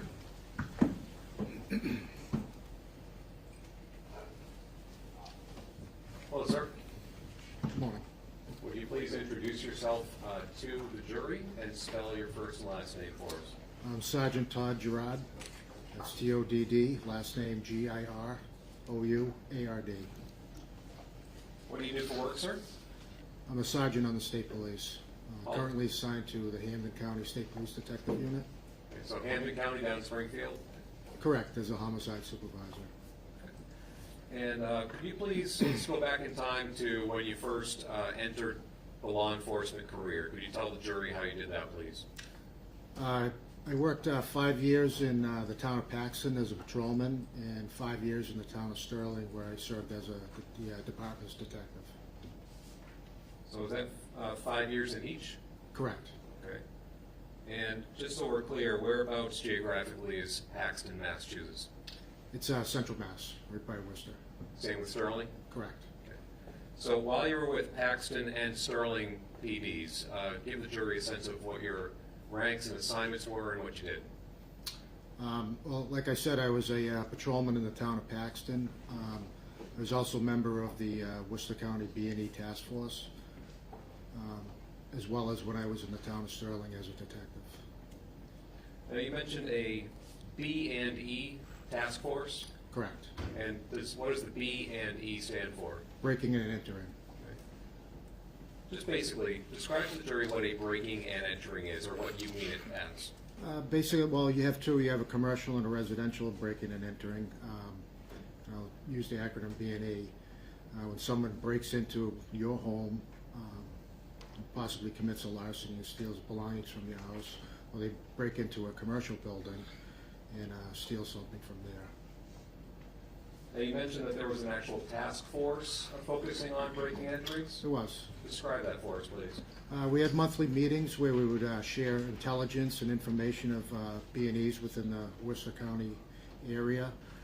I was also tasked with going out to numerous towns throughout Worcester County and processing their residential and commercial B&Es. And did you also receive any sort of specialized training or attend conferences or read publications consulting with colleagues about the topic of breaking and enterings? I did. And can you estimate for us, during your years in law enforcement, approximately how many breaking and enterings you have personally investigated? I mean, I never kept that type of statistical data, but I would say 1,000. It could be even 2,000. Okay. Could you describe for the jury, please, based upon your experience with breaking and enterings, what are some common signs of entry or damage or means through which a place is accessed forcibly? Forcibly? Yes. Someone can use a pry tool, such as a screwdriver or a pry bar. They can wedge it in between the door and pry it open. Sometimes they'll do it in a window, or even break a window on a door. Reach in and unlock the lock from the inside. Mm-hmm. Otherwise, most of the time they usually just shoulder it or kick it. When you say it, what do you mean? The door. All right. When you say shoulder a door, that may be self-explanatory, but describe for us what you mean by that. Taking your shoulder and, with force to the door by the door handle. In an effort to break the lock. You said also kicking can do that as well? Correct. And what type of signs or result would you typically see of somebody forcibly breaking their way through a door? You'd see tool marks on the inside if the suspect is using a pry tool. Mm-hmm. Someone's kicking a door, you'll generally see a footwear impression on the outside, the exterior of the door. Now, what about in the actual doorknob or locking mechanism itself? What results might you see if there was a forcible entry into a house? Well, with the door open, a lot of times what I've seen is the striker plates that are secured by generally 2 screws, and there's a bolt that goes into the hole. Generally what happens is when someone forces a door open, you'll see that those brass instruments on the floor, along with possibly some wood chips. What happens is those screws get pulled out of the wood and thrown onto the floor in the interior. Now, when it comes to both commercial and residential breaks, are there certain areas of these structures where breaking and enterings the entry points are more commonly seen? Sure. Such as? Front door, side door. Okay.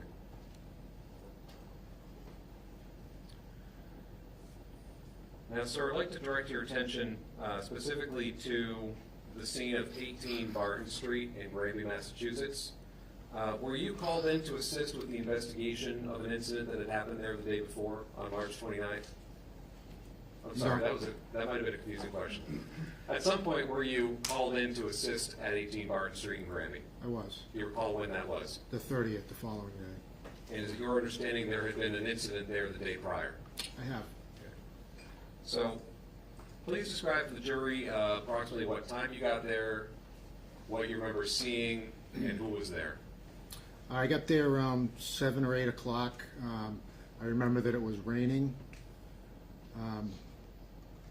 I met with Detective Lieutenant Kenny Martin, Detective Lieutenant Robin Whitney, Trooper Margarian, Trooper Medina,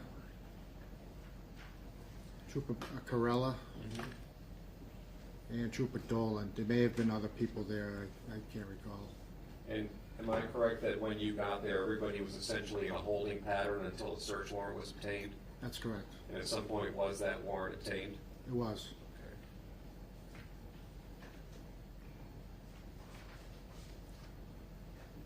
Sir, there's been some mention this morning of a shovel involved in this case. Do you recall there being a shovel at the scene that evening, that morning when you got there?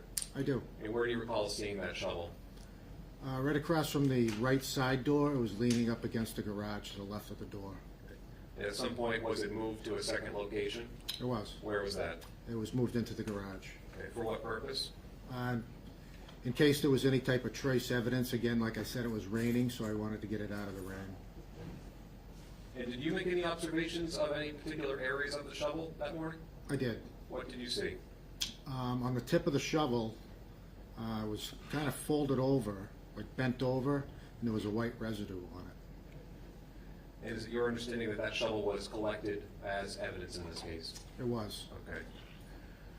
Now, turning your attention to the side entranceway of 18 Barton Street. Yeah, that would be great. Showing you what's been marked as Exhibit 105 in this case, sir. Can you please, well, first of all, do you recall seeing what's depicted in this photo? I do. And what was it about what's depicted in this photo that caught your attention? Well, this is the right side door, and I observed some tool marks, the crescent-shaped tool marks on the inside of the door jamb. And when you say tool mark, describe to the jury what you mean.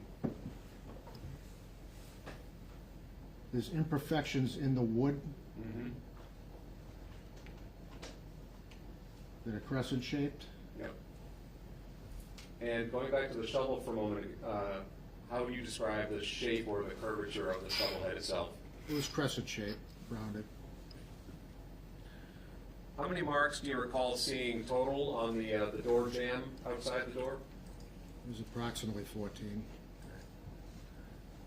And sir, I'd like to show you this photo, which I don't believe is in evidence yet.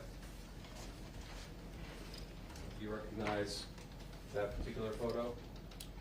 I do. And is that a closer up view of some of the damage to the door jamb outside 18 Barton Street? It is. I'd like to offer this as the next exhibit, please. No objection, Your Honor. Exhibit number 25.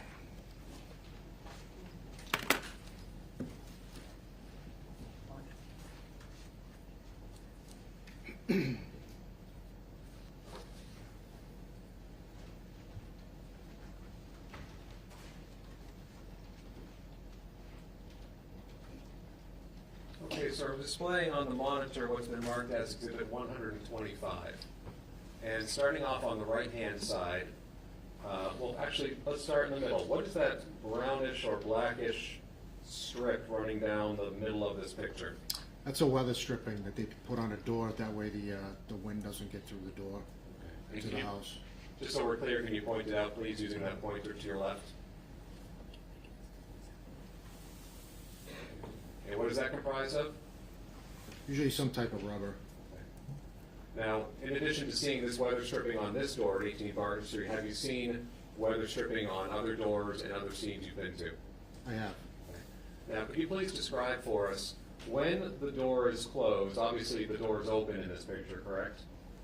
Correct. When the door is closed, what portion of that weather stripping is visible from the outside? Okay, just describe with your own words what area you're pointing to, please.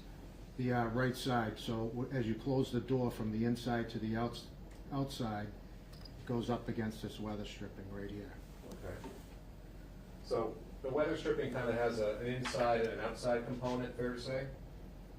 Yes. Okay. And only the right-hand side of that would be visible from the outside when the door is closed, am I right? That's correct.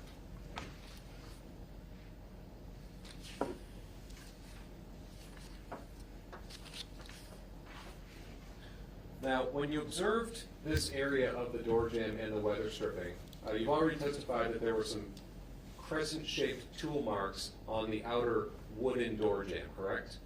That's correct. Did you see any additional damage which was sort of inside the area that would not be visible when the door is closed? I did. Could you please describe that for the jury and point it out in this exhibit? Well, if you look on the weather stripping, some of these crescent tool marks, they extend into the weather stripping. They would go inside where normally the door would be closed. There's also another one inside right here.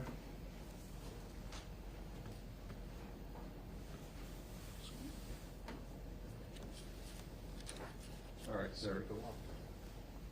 Yes, if you could please, feel free to stand up if you like, and point out to us what you're talking about in terms of damage to the interior side of the weather stripping. So this area right here, you can see where this extends into here. Yeah. From the wood onto the weather stripping, there's also some damage right here. I don't know if you want to go else. Okay, stop right there.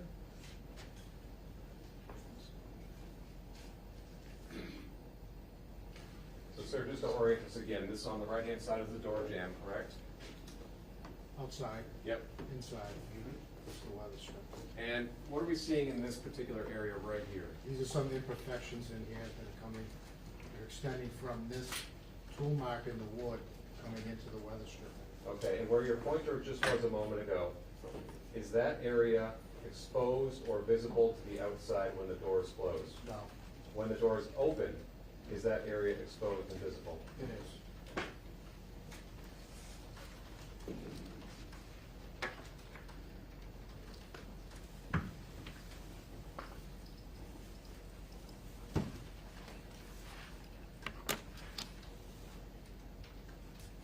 I'd sort of like to ask you some questions about the door itself.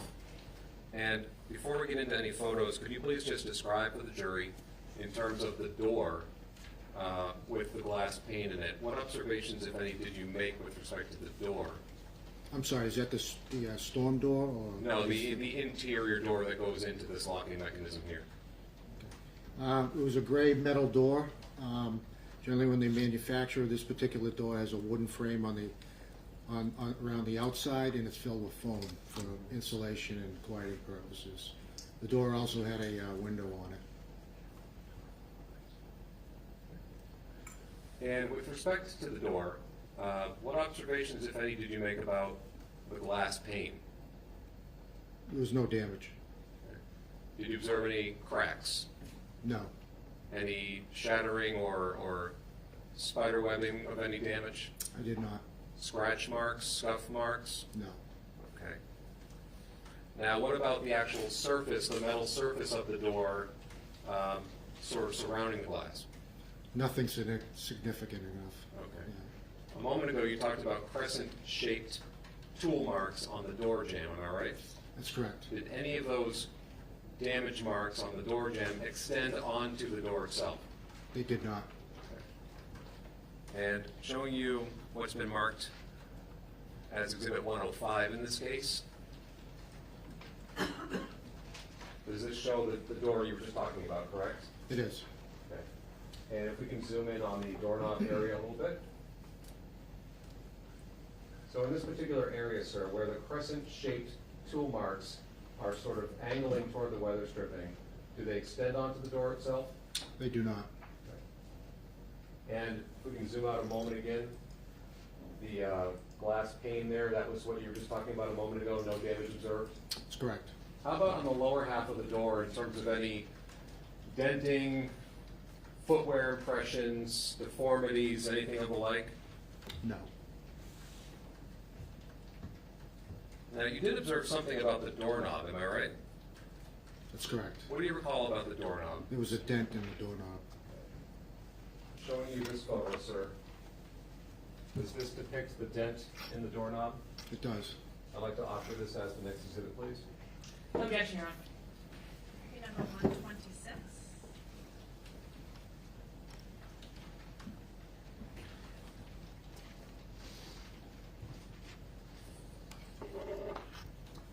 And showing what's been marked as Exhibit 126, sir. This would be the doorknob on that same door we've just been talking about. That's correct. And on the left-hand side here, we see the glass pane. Correct. And on the right-hand side would have been the door jamb if the door were closed, correct? Correct. Okay.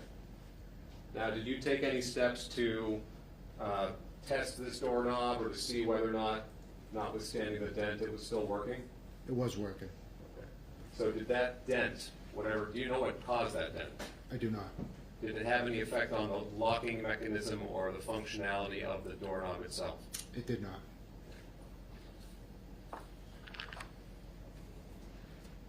And then going back to Exhibit 125 for a moment.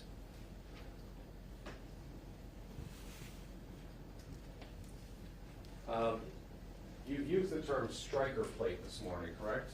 That's correct. And is this the striker plate? It is held in with the 2 screws. Okay. So you said a moment ago, or a couple of moments ago, that in a case where you've seen a forced entry into a house with the door forcibly compromised or breached, what type of damage would you typically see or could you see to the faceplate? Well, it's possible that the faceplate could be pulled out of the wood. In a sense, pulling those screws out of the wood.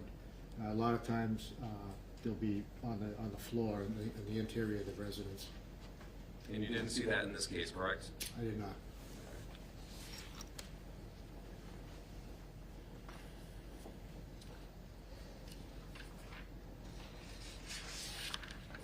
All right, sir. Now, to your knowledge, at some point in connection with this investigation, was the door itself that was present on the side entranceway to 18 Barton Street actually collected as evidence?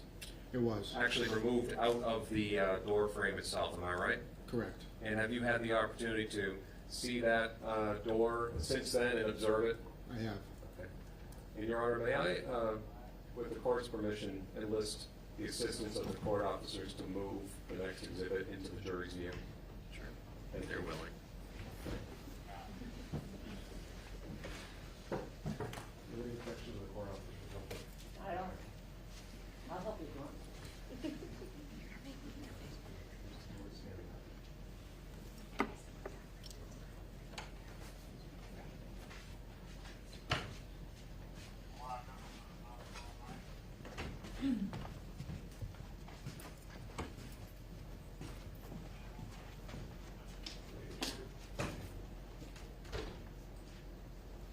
Your Honor, may I ask the witness to please step down?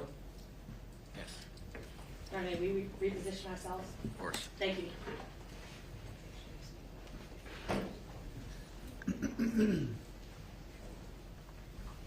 Trooper, if you can just stand off to the side there so that all the jurors can see. Now, just to be clear, is this the actual door from 18 Barton Street? It is. Okay. Am I correct that at some point, the doorknob had been replaced by the homeowners before the door was collected? Yes, they were new homeowners. So this is not the same doorknob? It is not. Okay. But as far as the glass pane, the same? Correct. The actual structure of the door itself, the same? Weather stripping new, door jamb new? Yep. Okay. Now, as you testified a moment ago, you said that there was no damage to the glass itself, am I right? It was none. And on the door itself, any hack marks, pry marks, tool marks, dents, footwear impressions, anything of the sort? They were not. Okay. And am I right that just as this door, in theory, it opens in rather than out? That's correct. Okay. Thank you very much. You can resume the stand. And Your Honor, I am offering the door itself as the next exhibit. I don't have any objection, Your Honor. Exhibit number 127.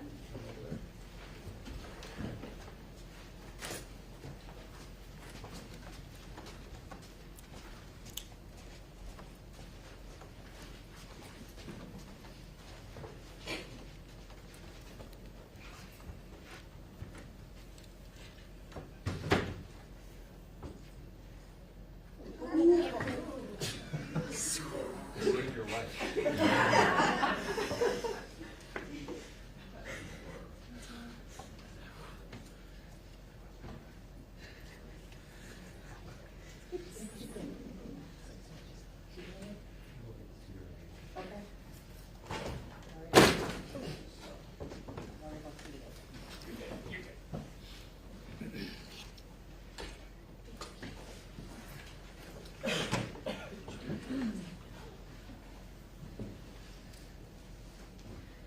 Sir, in addition to actually collecting the door itself, am I right that at some point a section of the wooden door jamb was cut out and preserved as evidence. It was.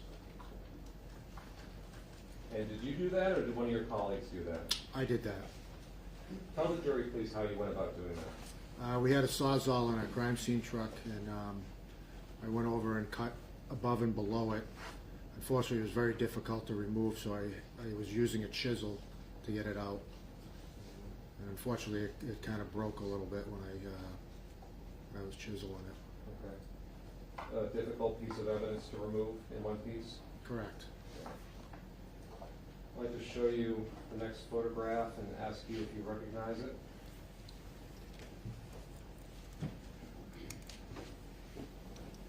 I do.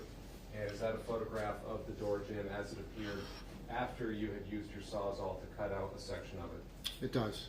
I'd like to offer this as the next exhibit, please. No objection, Your Honor. Number 128.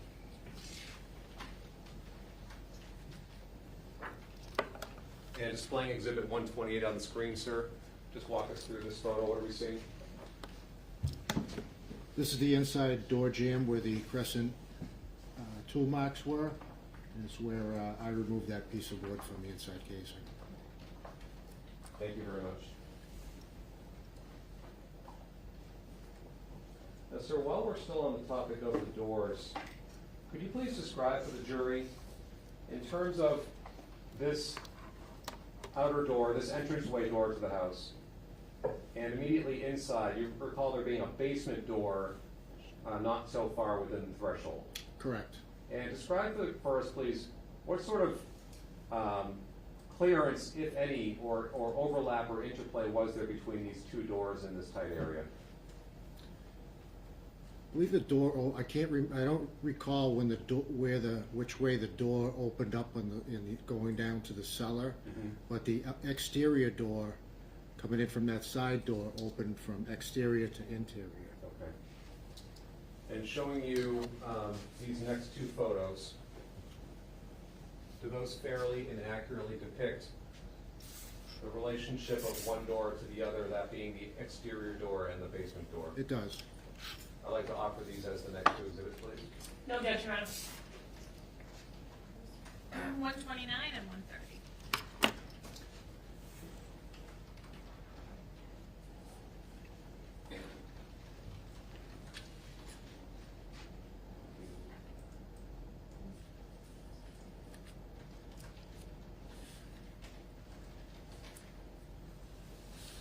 All right, sir, showing you what I believe has been marked as exhibit 130. Could you please point out to the jury where the exterior door is that we've spent time talking about this morning? This is the exterior door right here, opening into the house, and this is the door going down to the cellar. And exhibit 129. What do we see? Is this from the other side, this other angle, essentially? Yeah, that's correct. This is the exterior door. Yep. And this is the cellar door with the little cap door on the bottom. Am I correct that one door, either door, can completely open if the other is shut? That's correct. But if they're both attempting to be opened around the same time, would they collide? They would.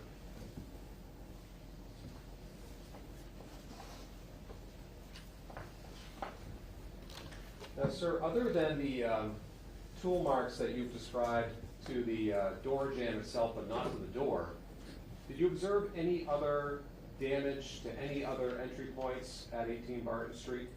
I did not. Any of the other doors or windows? I did not. And showing you this photo, do you recognize this as a photograph of the backside of 18 Barton Street? It is. I'd like to offer this, please. No objection, Your Honor. So that 131.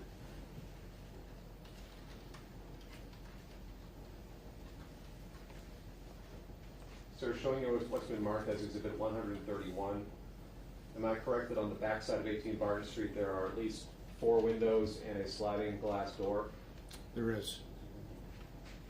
Did you observe any damage, pry marks, screens torn, windows shattered, anything of the like on the backside of the house? I did not. And is this area of the backside of the house visible from the street? It is not. Is the side door where you observed the tool marks, is that visible from the street? Yes. All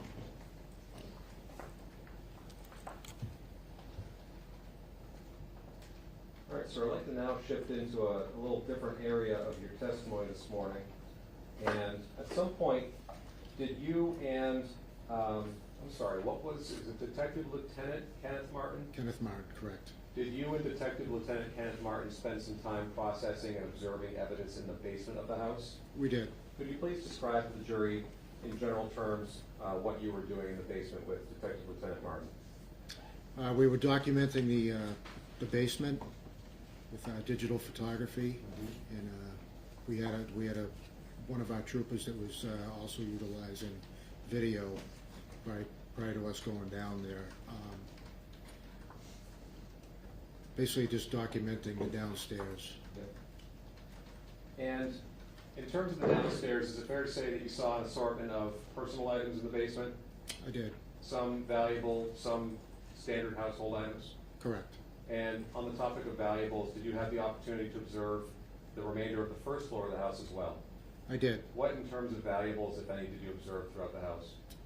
As soon as you walk in that side door that we discussed earlier, as you walk into the kitchen area, there was a Canon camera, a jar of change, something else in there, and in the main bedroom, I recall seeing a watch.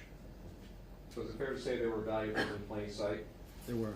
Do you recall flat screen televisions in the house? I do. Do you recall seeing any drawers dumped out or overturned? No. Any signs of rummaging? No. Are those signs that you've seen in other breaking and enterings of residential and commercial properties? I have. Okay, so back to where I was heading a moment ago, search of the basement. Are you familiar with Luco Crystal Violet?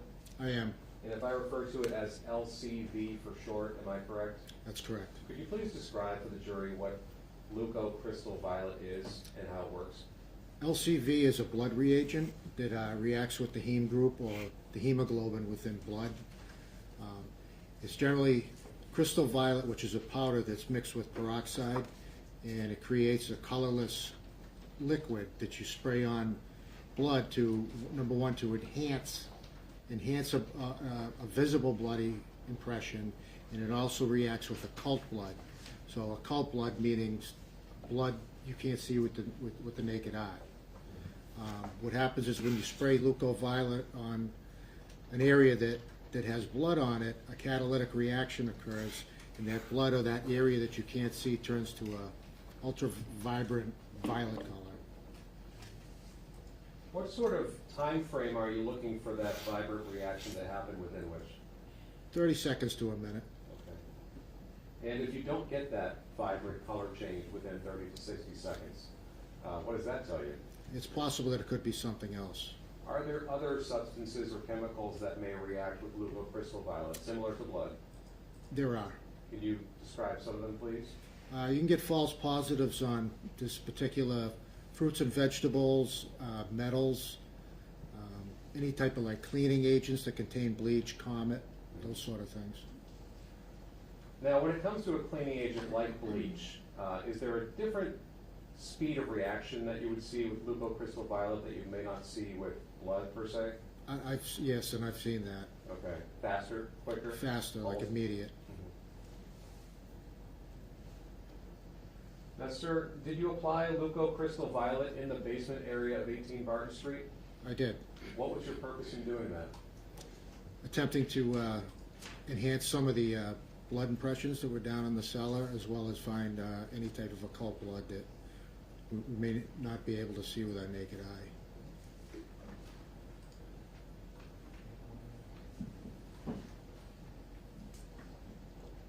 So I'd like to show you this photograph here.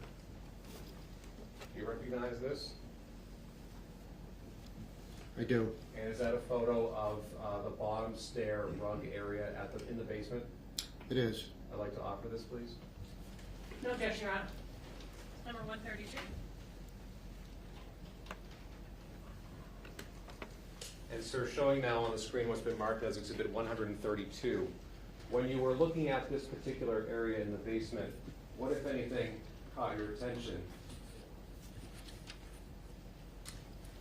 On this end board on the bottom, this is the bottom step in the cellar, and there was a red-brown stain on this end board right here. And based upon your training experience, what did you believe that red-brown stain may be? I believe it to be blood. Objection, Your Honor. Basis? What do you see? Can I rephrase the question? We may be able to. Sure. Trooper, based upon its appearance, did you have a belief as to what it may be, just yes or no? Yes. And did you take any steps or apply anything to it to further investigate that? I did. What did you do with respect to that red-brown stain on that piece of wood there? I applied LCV. Describe to the jury what reaction, if any, you saw when you applied LCD to this area. It turned violet blue.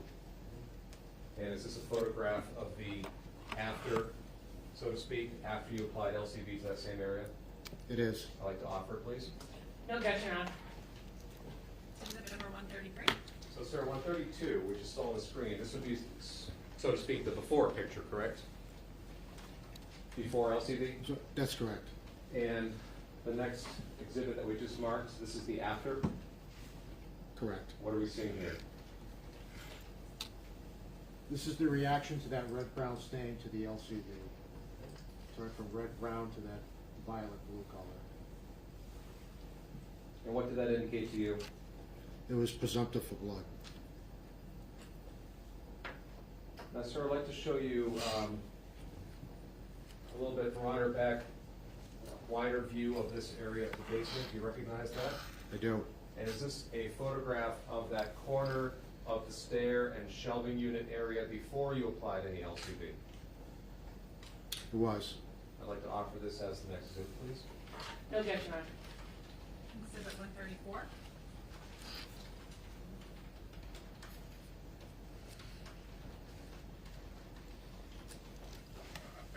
Sir, this photograph is taken at a point in time when some investigative steps have already been taken in the basement, correct?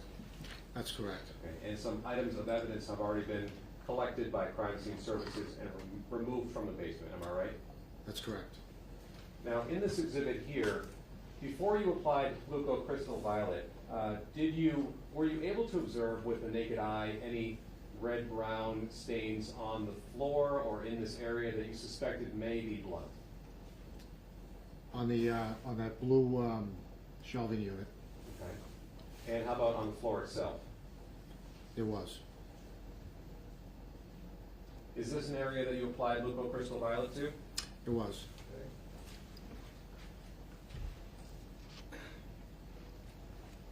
Showing you this photo. Would this be a photograph looking down at this corner where the shelving unit meets the stairwell? That's correct. Is that a fair and accurate representation of how it appeared after you applied LCV? It is. I'd like to offer, please. No objection, Your Honor. Number 135.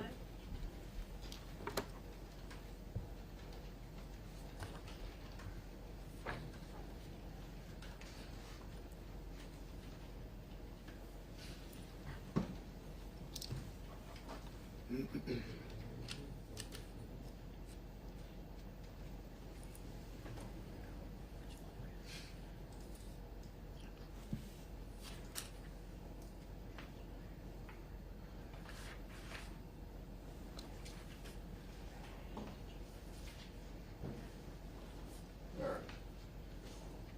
And sir, would this be that area at the corner of the nook of the shelving unit with the stairs after you applied LCV? It is.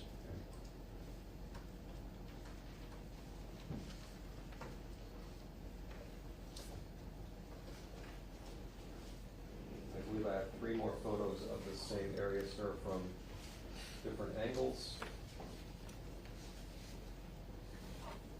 Fair to say that these photographs show additional areas or angles of that shelving unit area after you applied LCV.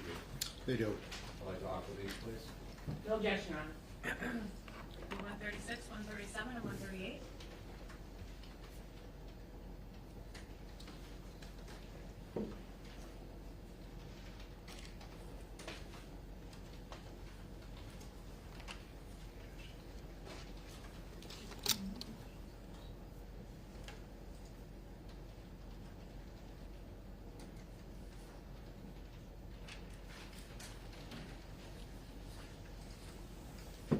Okay, sir, with respect to this photograph here, which I'll have exhibit number 4 in just a second, tell us what we're seeing, please. This is the blue shelving unit.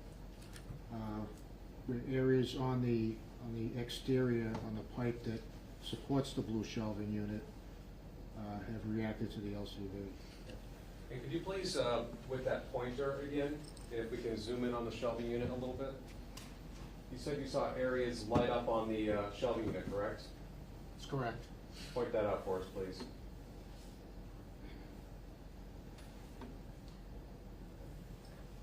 And was anything visible on the shelving unit in terms of red ground standing before you applied the LCV?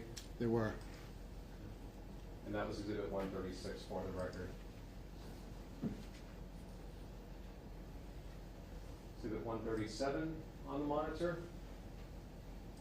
Now, are we seeing some additional surfaces or sides of the shelving unit in this photo, sir, that also had a positive reaction with LCV? Yes. And point those out for us, please. And describe where you're pointing. This is the aforementioned support leg. On the support leg facing the stairs, on the actual outside of the shelf, down at the bottom edge of the shelf, and as well as on this, I guess, a turquoise tub. And exhibit 138. Shelving unit again from just a slightly different angle. That's correct. Now, sir, I'd like to focus in on one particular part of the shelving unit. Did you have the opportunity to observe this view of it once you had applied LCV? I did. Okay, I'd like to mark this as the next exhibit, please. No objection, Your Honor. It's number 139. Sir, before we move away from the exhibit that's on the monitor, if we could just zoom in on the middle of this picture, the side of the second tier, so to speak. What did you observe when you applied LCV on that flat vertical surface? It reacted to the LCV.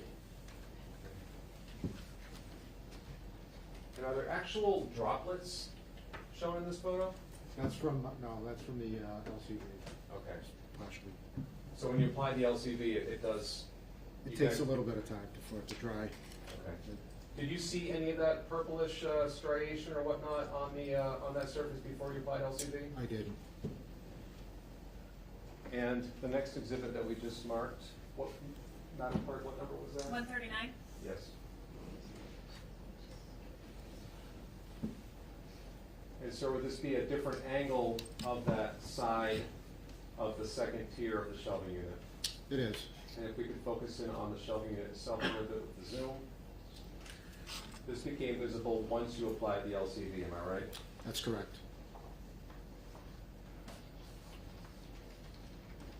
Now, when you arrived on scene on March 30th, was Annamarie Rintala's body still in the basement? She was. Were you there long enough so that you were also there when her body was removed? That's correct. And that you did some additional work in the basement after her body had been removed, am I right? I did. Could you please give us a sense, in relation to where Annamarie's body had been found, how far out from that center, so to speak, did you apply LCV in the basement? Just as far as to where the LCV wasn't attaching to any blood. There was no reaction to it at all when you extend out probably, I don't know, about 15, 20 feet maybe. Okay. So in other words, were all of the positive LCV reactions that you had within that 15 to 20 feet radius of where Ann's body had been? It was.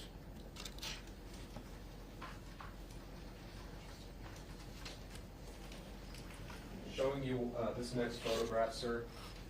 Does this look familiar to you? It does. And is this the area where Ann's body had been and the surrounding area once her body had been removed and once you had applied LCV? That's correct. I'd like to offer this as the next exhibit, please. No objection, Your Honor. Number 140?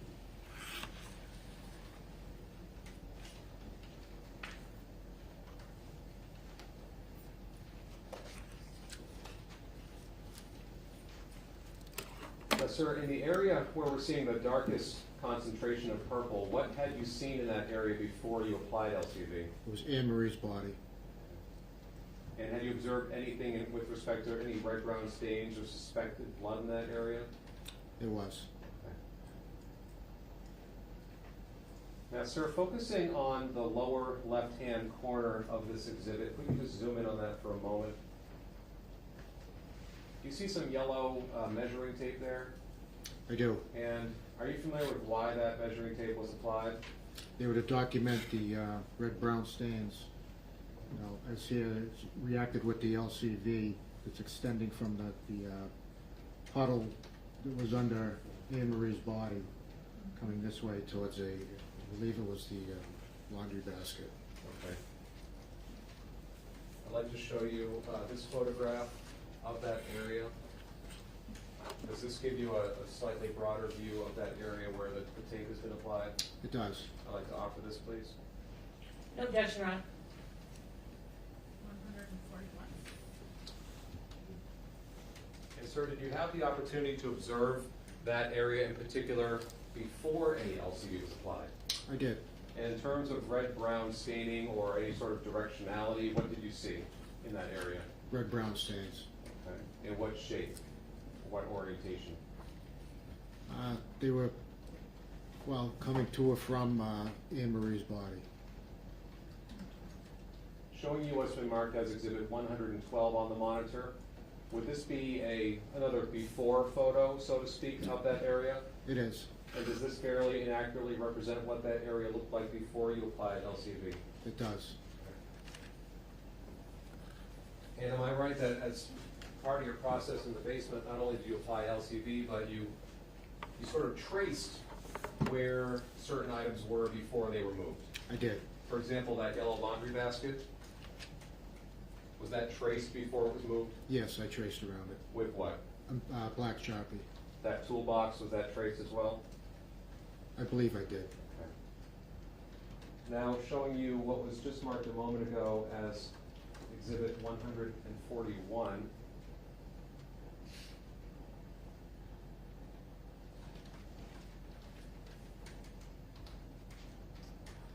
And if we could, yep, that's it. Okay. Now, sir, could you please point out for the jury what we're seeing in this photo? It's a photo after the LCV was applied. The upper left-hand side, the circular pattern that was drawn with the magic marker. This is the area where the laundry basket was. Okay. You can see where this extends underneath the laundry basket. Okay. When you say this extends, what do you mean? The red-brown stains. So essentially, where these last few marks of purple are, that was essentially underneath the laundry basket? That's correct.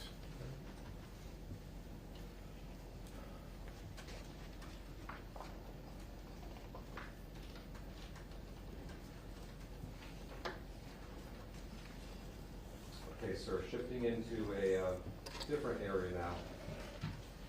I'd like to talk to you about the evening of March 30th, and specifically into the day of March 31st.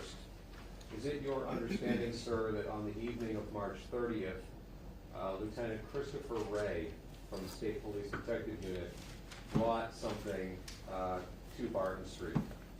He did. Okay, and what was that? It was a garbage bag. And on March 31st, did you have some interactions or dealings with that trash bag? I did. And was it, am I correct, it was in the garage initially? That's correct. Okay. And without getting into what anybody told you, was your attention drawn to what may be in that trash bag? It was. And what in particular in that trash bag did you observe? Rags. And do you recall how many rags? Yes. Do it. Basis. May I proceed, Judge?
It is, Judge.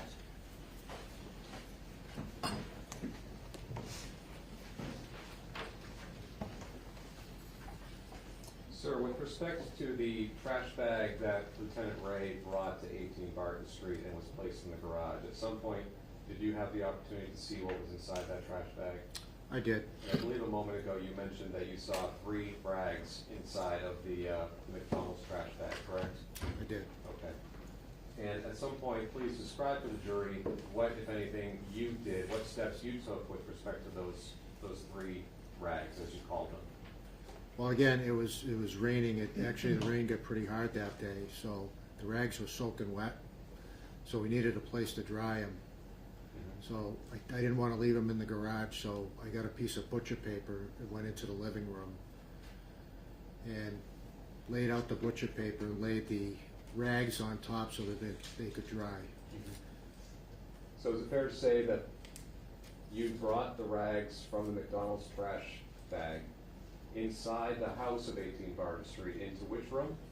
The living room, Okay. And based upon, this was on March 31st by this point, correct? yes, Day and a half after Ann's body was discovered? that's correct.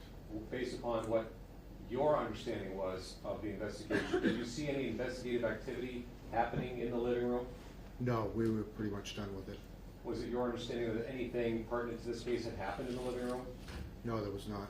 Or was there any processing of the living room to your knowledge? It was not. And had the evidence collection essentially wrapped by that point? It was. So describe to the jury how you went about doing this. I placed a set of gloves on my hands. I picked up each rag, brought them in, placed them on the butcher paper in the living room. Placed the butcher paper down so they wouldn't get cross-contamination. What do you mean by that? Well, if you just put them on the rug, it could be skin cells or something. Butcher paper is what we use at the lab. Okay. You know, the thing is, when things remain wet for a while, biological evidence can be compromised. Okay, so that's why you wanted to dry them out? That's correct. Did you think they would dry out better inside the house as compared to the garage? I did. And you said the weather was rainy that day? It was. And had it been rainy on the 30th as well? It was. And was it generally one of those lovely, cool, wet, dank, damp New Yes. England March days? Yes, it was. Okay. So you laid butcher paper out in the living room, correct? That's correct. And how'd you go about laying out the rags? Like, were they all together or separated? No, I spread them out. Okay. Were they touching each other? Not on the butcher paper. Okay. And at any point, did you see anything other than your gloved hands come into contact with those rags once you laid them out? I did not. Sir, I'd like to show you some photographs, 3 photographs actually, and ask you if you recognize them.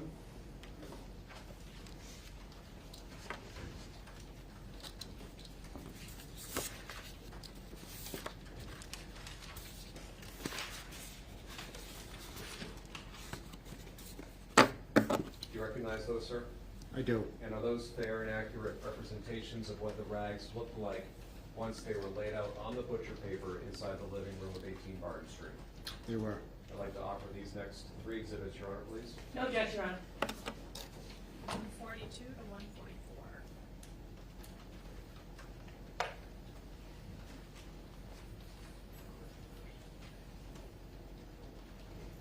Sir, showing you what's been marked as exhibit 142.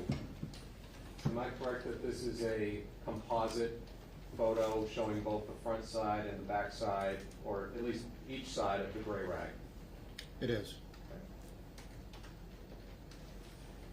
And exhibit 143. Again, this is one maroon rag, but both sides are being shown, correct? That's correct. And exhibit 144.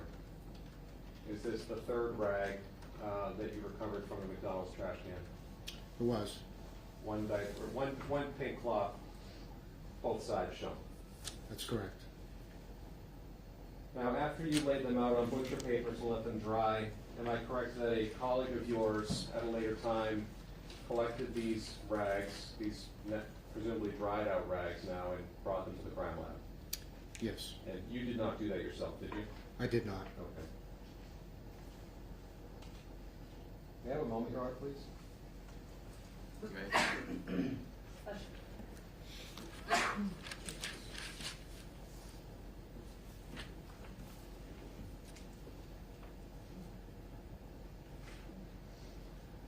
Thank you, sir. That is all the questions I have for you. There.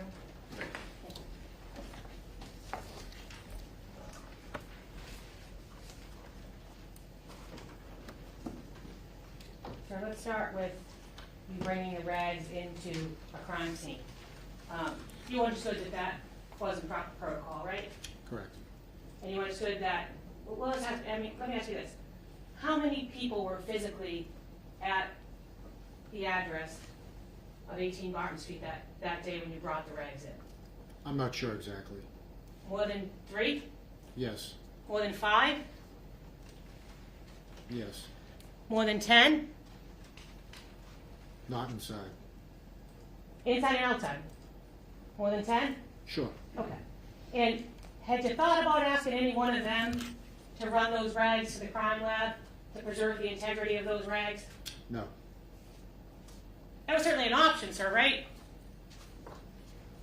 They are. Because you understand that bringing outside evidence into a crime scene could potentially contaminate that evidence, right? It's possible. And you understood that because you have all this training and experience in crime scene processing, right? Correct. But it was your idea to bring the rags from outside of the crime scene into the crime scene and lay them on butcher paper on the rug in the living room. Is that right? Correct. And you weren't pressed for time. Nobody was saying, got to get this done right away, right? No. Now, sir,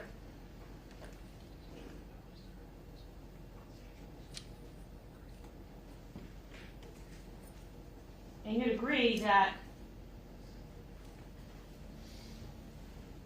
it was not the best practice to bring that evidence into the house that night. Is that right? That's correct. Okay. Now, you also testified on direct examination about, let me ask you this. You documented what you could as far as the crime scene was concerned while you were there. Is that right? That's correct. Okay. And was there any attempt, well, let me ask you this. Your boss, Lieutenant Martin, did you notice that he had taken, or did you know that he had taken a class on getting fingerprints from a human body? No, I did not. You didn't? Did you ever testify back in 2016? This is on September 23rd of 2016, page 139. Oh, sorry. I'm going to ask you to read lines 23 to 25 to yourself, please, sir. That's correct, all right. That was. No, to yourself, to yourself. I'm sorry if I didn't make that clear.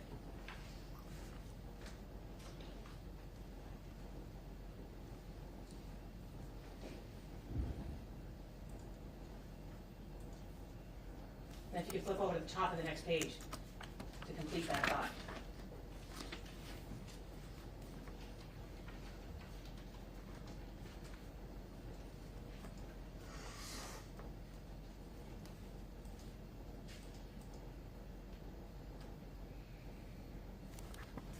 So does that refresh your memory as to whether or not when you testified under oath in 2016, you were asked the question, looking at the most recent CV, that you took a class, I'm sorry, then I was wrong. It wasn't Lieutenant Martin, it was you. You took a class in fingerprinting, getting fingerprints from a body, is that right? That's correct. Okay. And you had taken that class before you entered 18 Barton Street that night, is that right? I did. And did you do anything to attempt to get fingerprints off the neck of Annamarie Cochrane-Rintala that night? We didn't have our lab didn't have the chemicals for that. The lab, so could you get them? No, those chemicals have to be validated. You just can't go out and buy something. It has to go Yeah, through. but you have back in the lab, you have the chemicals, right? No, You never had any chemicals? no. It was a process that we've never used before. Okay, well, you're going to testify back in 2016 and being asked the question. In any event, you didn't see any attempt to gain fingerprints from the neck of Annamarie Cochrane-Rintala, and your answer was that's correct? It's correct. And no one asked you to do it, correct, and your answer was correct? Correct. Now, sir, you also testified on direct examination a lot about breaking and entering. Do you remember that testimony? I do. Is it fair to say, sir, if someone was invited to the house or invited in or arrived at the house to actually kill someone instead of steal something, that you wouldn't find any evidence of anything stolen? Objection. Sustained. Sir, if this wasn't a B&E, if this was somebody who was either invited or came by the house, would you expect to see, with your training and experience, evidence of a break-in anywhere? Objection. Sustained it to the form. Based on your training and experience, sir, with breaking and entering that you testified to on direct examination, had anyone ever asked you, in the context of your investigation, what your opinion would be if somebody was invited to the house, whether or not you'd find signs of anything missing from the house? Objection. Maybe approach silence.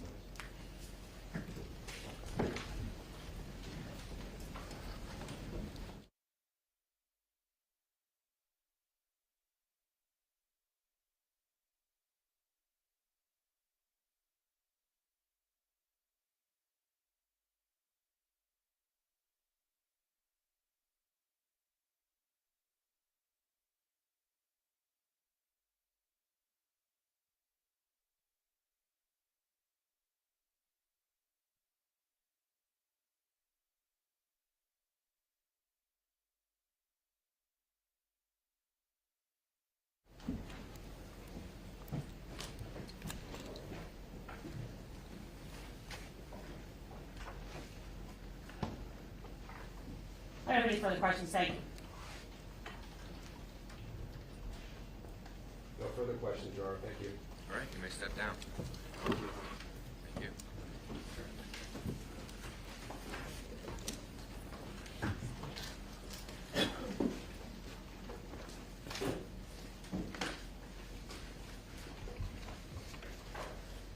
All right, so it's just about 1 o'clock. We'll take our lunch break, and I'll ask that you be back here for 2 o'clock. Thank you. Right.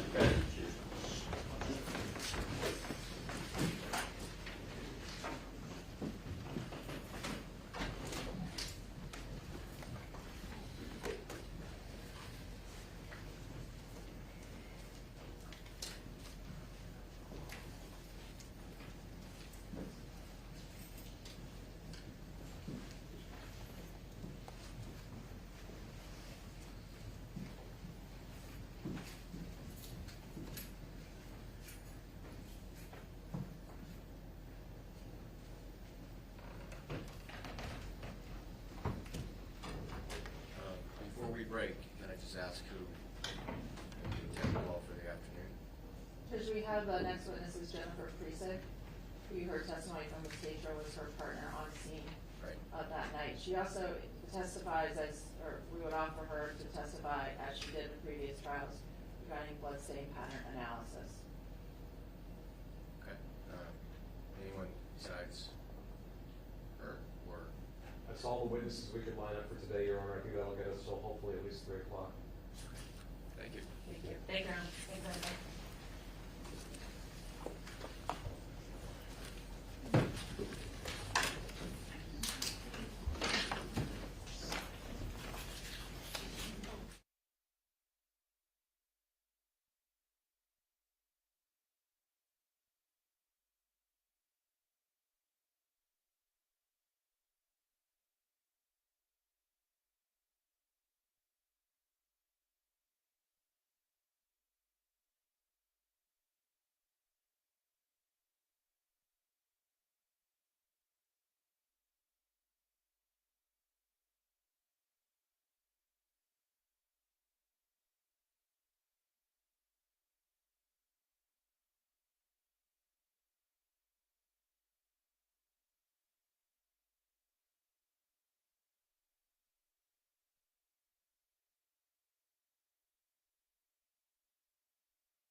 Lancaster County Superior Court is now back in session. Court may be seated. Karen, can I have 2 minutes before the jury comes in? It will expedite the process of the exhibits. It might even take 60 seconds. That's fine. Thank you.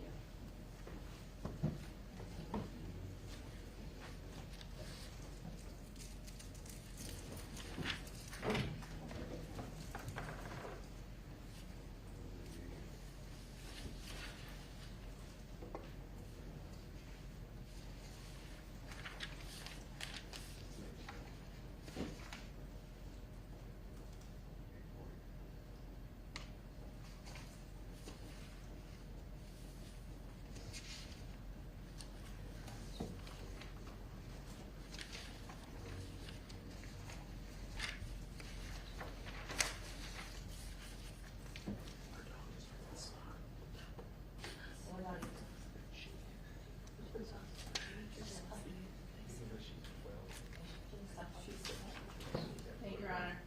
We're ready. Thank you.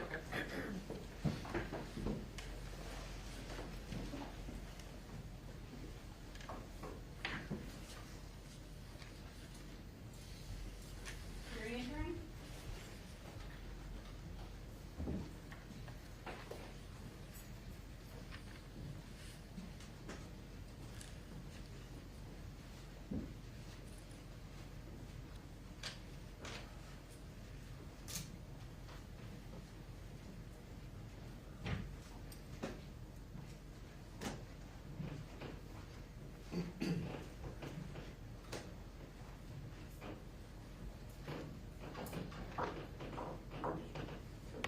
Back in session, may be seated.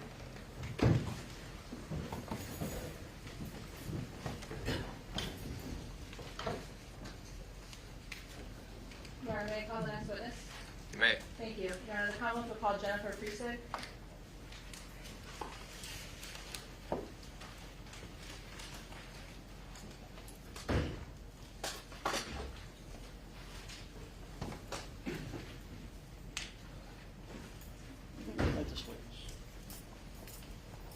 Please stand down and face the court and raise your right hand and be sworn.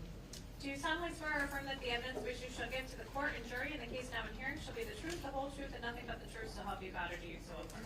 Thank you.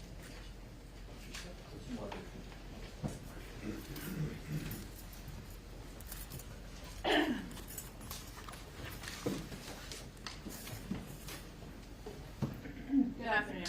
Good afternoon. Could you please state your name and spell your last name for the jurors? Yes, my name is Jennifer Preissig, and I'm spelled Preisig. Ms. Priesig, where are you currently employed? I'm employed at the Massachusetts State Police Crime Laboratory. And what is your current job there? I'm a Forensic Scientist 5, which is a technical leader of Forensic Biology Crime Scene Response Unit. How long have you worked for the State Police Crime Lab? Since December of 1998. And can you describe for us the various positions that you've had over the last 25 years? Yes, I started in the Criminalistics Unit as well as in the Crime Scene Unit. Generally speaking, we have people in the Criminalistics Unit working in the Crime Scene Unit as well. And I started as a Chemist 1, which is now converted to a Forensic Scientist 1. Same position, just different title. The Criminalistics Unit examines physical evidence from crime scenes, either stuff that we collect or stuff that's submitted to the laboratory, and we examine it for the presence of biological fluids, trace materials, gunshot residues, and sometimes do bloodstain pattern analysis. At crime scenes, we look for evidence, document that evidence, can do some testing for biological fluids such as blood and semen, and also do collections for trace materials, gunshot residues, and bloodstain pattern analysis. So I've basically been working in that unit since I started. I still am in the Criminalistics Unit, although I don't do as many tasks now that I'm overseeing the whole crime scene unit. I've held supervisory roles in the Criminalistics Unit and in the crime scene unit, and then finally as the technical leader overseeing the entire unit for the state. How long have you been in a supervisory role, specifically in regards to crime scene response?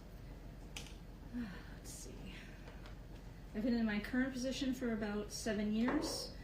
And prior to that, I was a supervisor in the crime scene unit, which is just one step below where I am, which I was for 7 years as well, I believe. And the position of supervisor in the crime scene unit, would you have held that position in 2010? Yes. Okay. In your current job now as a technical leader for the crime scene response unit, what are your duties and responsibilities? So in addition to going to crime scenes and processing those crime scenes, I also review other people's work in their reports. I train others in the unit, and I write the protocols for the unit. Can you describe your educational background, please? Yes, I have a Bachelor of Science degree in Human Physiology from Boston University. In terms of your training, specifically in regards to crime scene response, can you give us an explanation of what sort of training you received in that regard? Yes. I've had in-house training, which consists of learning the procedures within the laboratory as well as responding to crime scenes with others to learn how to apply those procedures. I've also taken numerous external courses. These courses are usually week-long courses held by external agencies throughout this country. Some of these courses are crime scene investigation, intermediate crime scene investigation, and advanced crime scene investigation, some forensic microscopy courses, forensic pathology courses, numerous courses in bloodstain pattern analysis, including basic and several advanced courses, and fluid dynamics in bloodstain pattern analysis. Also attended several conferences in general forensics, which covers crime scene and other topics, as well as bloodstain pattern analysis. You mentioned the topic of bloodstain pattern analysis. Can you describe for us generally what is that? Sure. So bloodstain pattern analysis is basically looking at bloodstains, looking at their size, shape, distribution, appearance, and location to determine what actions may have caused them. Okay. And you indicated that you have training in that. Can you detail what type of training you have in that regard? Yes, I've had many courses in bloodstain pattern analysis. So starting with a basic course back, I believe it was in 2000, and then followed up with advanced courses by several different instructors. Fluid dynamics and bloodstain pattern analysis, so really getting into the math of it and what's going on at a fluid level.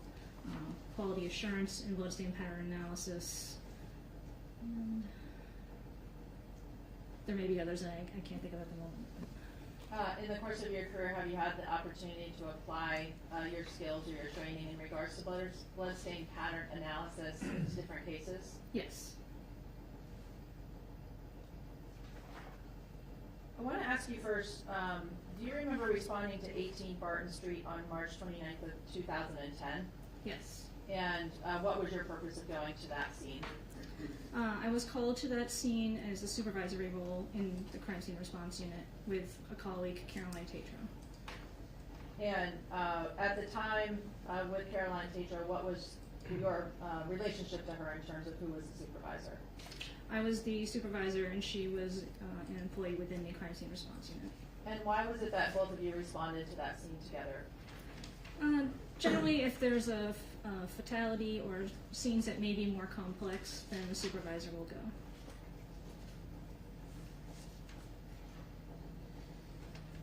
And in terms of how you worked at the scene with Ms. Tatro, can you describe that? Yeah, so we essentially worked together and did different tasks, but together at the crime scene. So she took the majority of the notes, whereas I did a lot of the testing with her, and she documented that testing, and we did the collections together as well. Okay. I want to ask you about a couple of days later, on April 1st of 2010. Do you remember returning to 18 Barton Street on that date?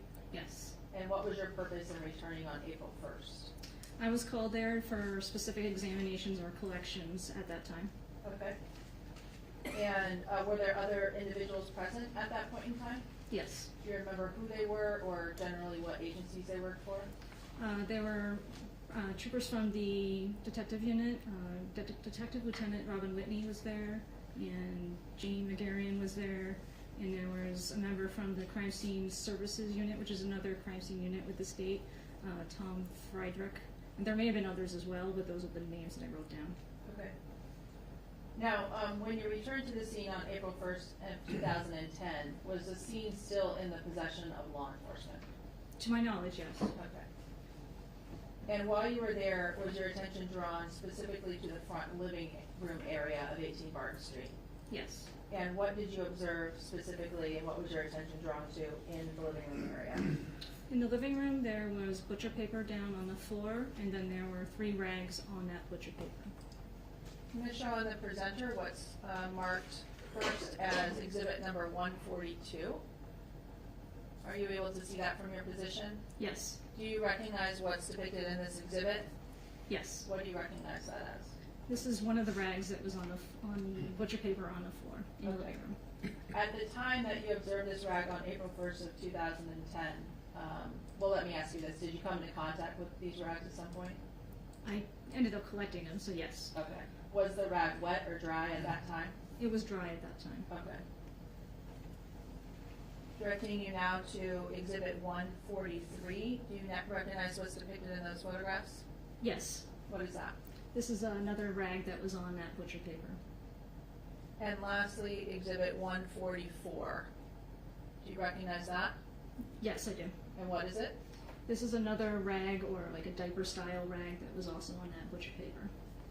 Now, I think you indicated that you ended up collecting those items? Yes. Was that done while you were on scene on April 1st? Yes. And how did you go about doing that? I wore gloves and I collected each one separately and placed them into paper bags. And what did you do with them after you collected them? I submitted them to the laboratory when I left. Now, on this same day of April 1st, when you were at 18 Barton Street, was your attention directed to the kitchen area? Yes. And specifically where in the kitchen area? There's a cupboard underneath the sink. If I could just show you what's first been marked as exhibit number 92. Do you recognize that? Yes, I do. And what do you recognize it to be? This is that area underneath the sink.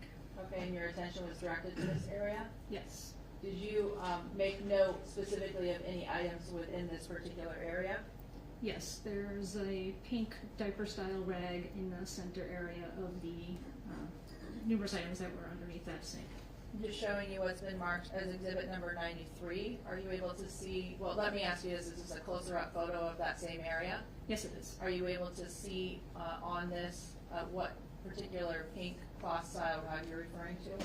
Yes, it's between the wood on the right-hand side and the pipe on the left. Could I just ask you to use the pointer that's propped on the wall behind you and point out the rag you're referring to the jury? Thank you, and for the record, you're showing the pink ball spot on the right side of the photograph? Yes. I'm going to approach you with the physical exhibit number 93. I'm just going to ask you to use this Sharpie and place a circle around that item, please.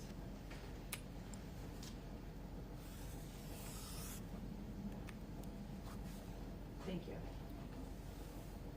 Did you end up doing anything in regards to that item at the scene? Yes, I collected it. And how did you go about doing that? Wearing gloves, I put it into a paper bag. Do you have some gloves in front of you on the witness stand? Yes, I do. Could I ask you to put some on, please?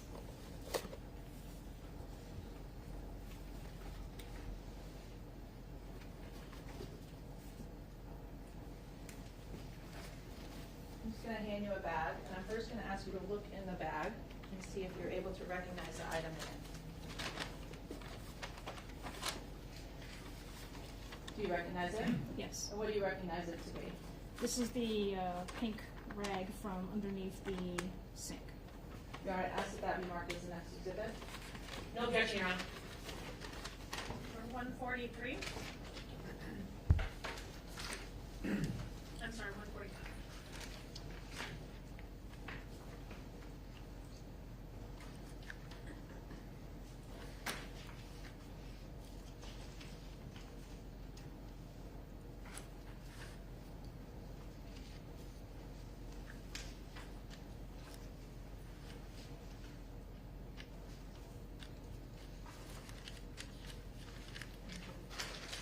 I'm just going to hand back to you what's been marked as exhibit 145.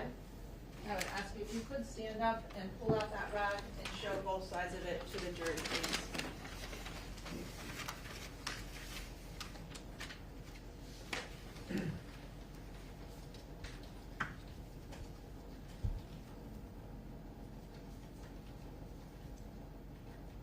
Thank you. You can put it back in the bag, please.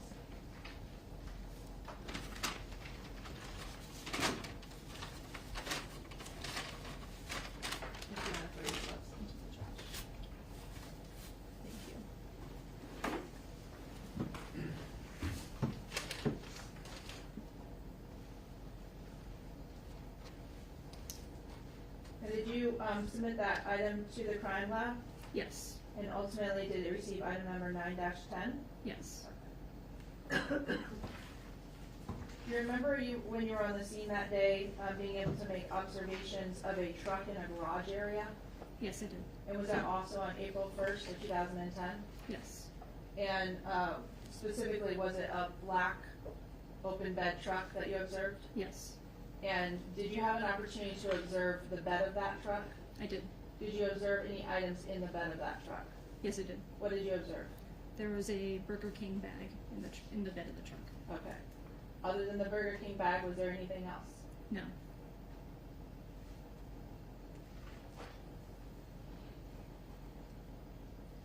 I want to go back now to your testimony regarding bloodstain pattern analysis. You indicated that you've used that and been asked to use that in a variety of cases. Yes, And particularly in regards to this case, were you asked to conduct a bloodstain pattern analysis? Or let me rephrase, were you asked to review evidence for purposes of bloodstain pattern analysis? limited, yes. Okay. I want to show you first what's marked as Exhibit 108.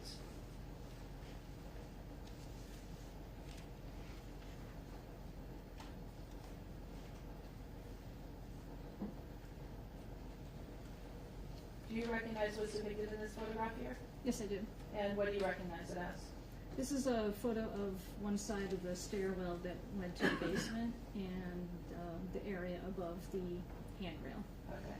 And did you observe this area when you were on scene back on March 30th, 2010? Yes, Okay. And if I could just zoom in and specifically direct your attention to sort of the middle of that photograph where it says 42 inches second step. Do you recognize that? yes, And were you with Ms. Tatro when this item was collected on the 30th? yes. Okay. Based on your training experience in bloodstain pattern analysis, are you able to classify what type of bloodstain pattern this is? Yes, Your Honor. Basis. Foundation, have you received?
Ms. Teresa, just going back to this exhibit here that we're seeing 108, I was asking in regards to the fact that you saw that at the scene, correct? That's correct.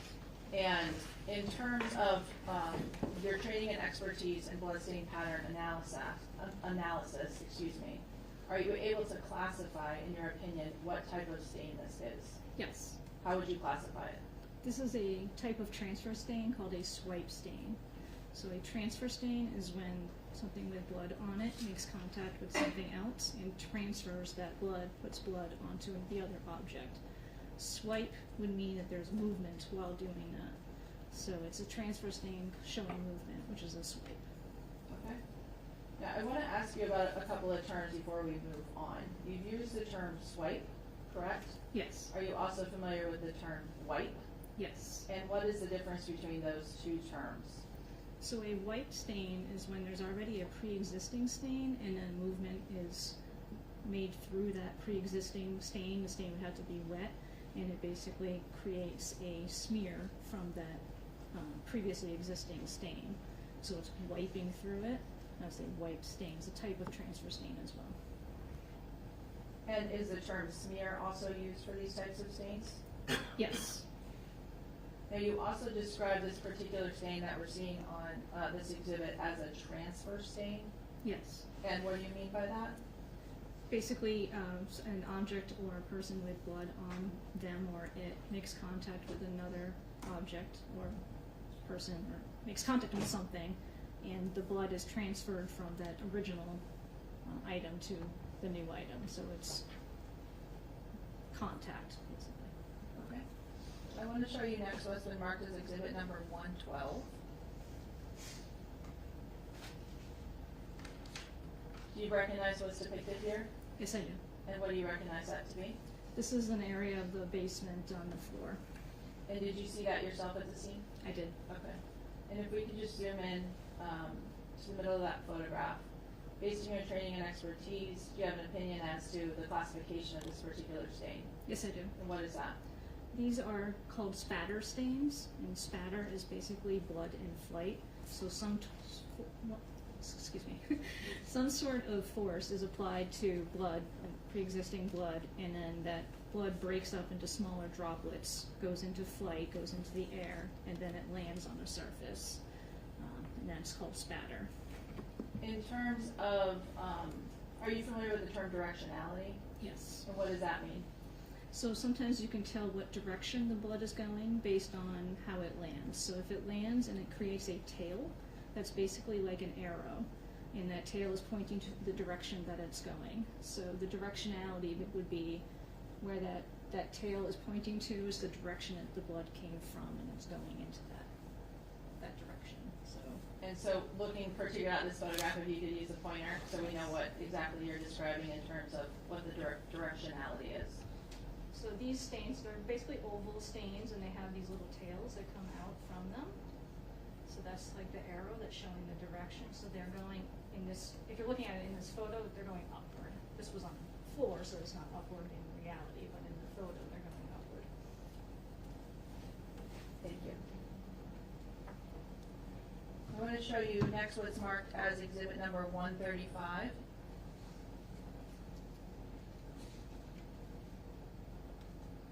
Do you recognize this photograph? Yes. And what do you recognize this photograph as? This is another area of the basement on the floor after some processing. And particularly the processing, are you familiar with a chemical called LCB? Yes. And are you aware that LCB was applied to this area? Yes. And was that done by yourself or someone else? Someone else. Was that done by members of the Crime Scene Services Section, troopers? Yes. Okay. But you've had an opportunity to look at the photographs that were taken at the time of the LCD application? After the application. Okay. Including this photograph we're looking at right now, correct? Yes. Okay. Based on your training and experience, do you have an opinion as to the classification of the blood staining or the purple staining that we're seeing here? Yes, I do. And what is your opinion? In this area, there were smears. Smears are basically swipes and or wipes. It's transfer with movement, but not classified as one or the other, swipe or wipe. It could be either. It's transfer stains with movement in the various areas of the floor. Okay, and can you use the pointer behind you and tell us exactly what portions of this photograph you're talking about? So in this lower portion of the photo here, you can see there's movement in the purple stains. There's some, sorry. There's some over here as well. And there's additional stains as well. Here. And over here. Thank you. It might be best if you just stay standing, because I have a couple more photographs for you. Thank you. I'm going to show you what's marked as Exhibit 137. You recognize that as a photograph you viewed of the basement after LCD was applied? Yes. And have you had an opportunity to view this photograph? Yes. And based on your training experience, do you have an opinion in regards to the classification of the stains we're seeing here represented by the color purple? Yes. And what is your opinion? There are various stains on here, all transfer stains, and some of them were smears, which were swipes and or wipe stains on the sides and posts of the shelving unit. And can you use the pointer and indicate exactly what you're talking about where you observe the transfer and smear stains? Yes.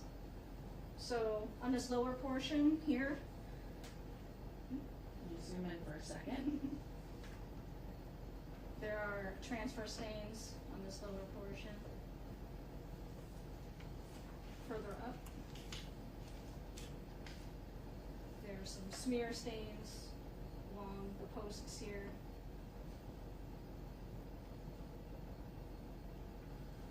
And on the edging of the shelf here. And so for the record, you're demonstrating the post that's on the right portion of this photograph?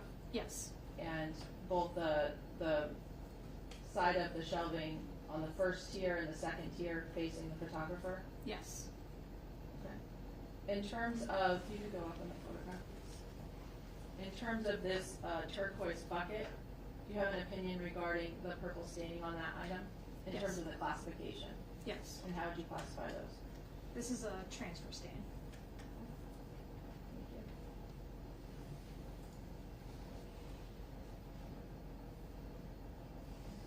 Showing you now what's marked as Exhibit 139. Have you seen this photograph? Yes. And based on your training experience, do you have an opinion regarding the classification of the purple staining there that we're seeing on the shelving unit? On the shelving unit here, this is a type of transfer that's a smear, so swipes and or wipes. You can see the linear movement within that transfer stain. In terms of the staining on the post that we're seeing on the left side of the photograph, do you see that? Yes. Yes. Do you have a classification regarding that? Here, it's a combination of transfer and smear. So there's some transfer staining and then there's some movement right on the edge here.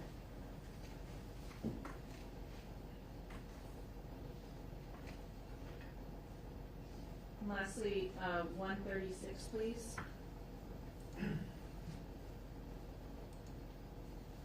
I know this photograph is a similar area, but I just want to direct your attention to anything new that you're able to see on this photograph that you didn't see before.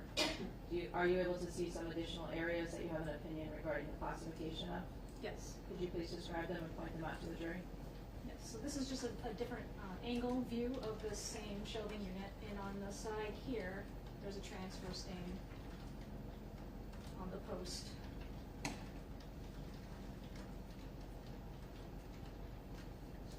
This whole area here. Thank you. That's all the photos I have for you right now, so if you want to resume your seat, thank you.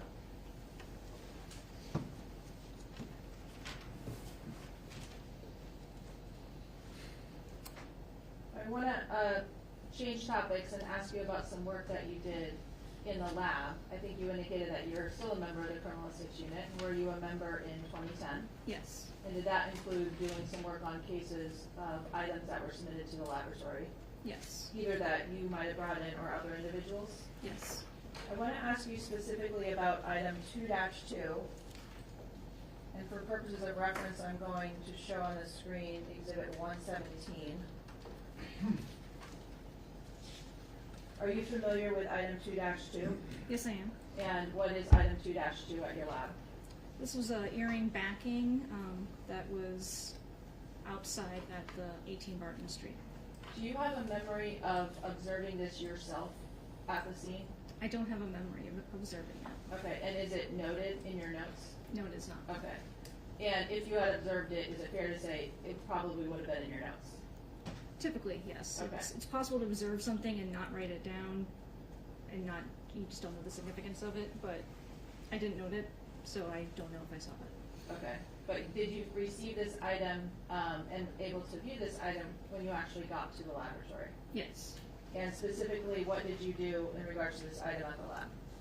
I did a screening test for the presence of blood on the item, and then I took a swab from the item. Okay. And what type of screening test did you use? We used a test called the orthotolidine test at the time. It's basically a two-step test. We apply two chemicals, and on the application of the second chemical, we're looking for an instant blue color. In this particular case, this earring backing was negative, so there was no color change with this test. Okay. And what did you say you also did with this item other than the OT test? So after doing that test, I then just took a wet swab to collect any DNA that could be present on it. And what type of DNA potentially would you expect, given that it was an OT negative? So just any DNA that could be present from skin cells, if there was any skin cells on it. I want to ask you now about item 2-11. I'm showing for reference Exhibit 111.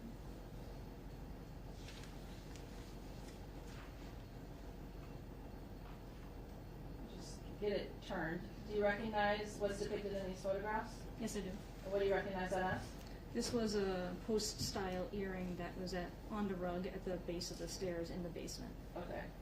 And did you and Ms. Tatro note that at the scene? Yes. Okay.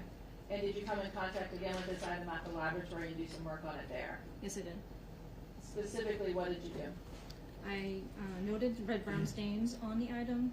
I also did measurements. It was a clear stone that was approximately 1/4 inch wide, and then it was a 1/2 inch long, the entire earring. I did a screening test for the presence of blood on the stains in the stone as well as on the post.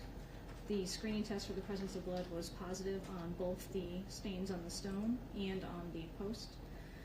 Those were then swabbed separately and sent for DNA. Now, we heard earlier about a test that's available at the lab, a human confirmatory blood test. Are you familiar with that? Yes. And did you do that on this particular item? I did not. Why not? There was not enough sample to do that test, so if there is a small amount of sample, we won't conduct that test because we don't want to consume the sample before sending it to DNA. So in those circumstances, we swab it and just send it to DNA. Okay, and was that done in this case? Yes. Now, I think you indicated that the stone was a clear round stone. Yes. Do you remember the color of the post of the earring? It was a silver-colored post.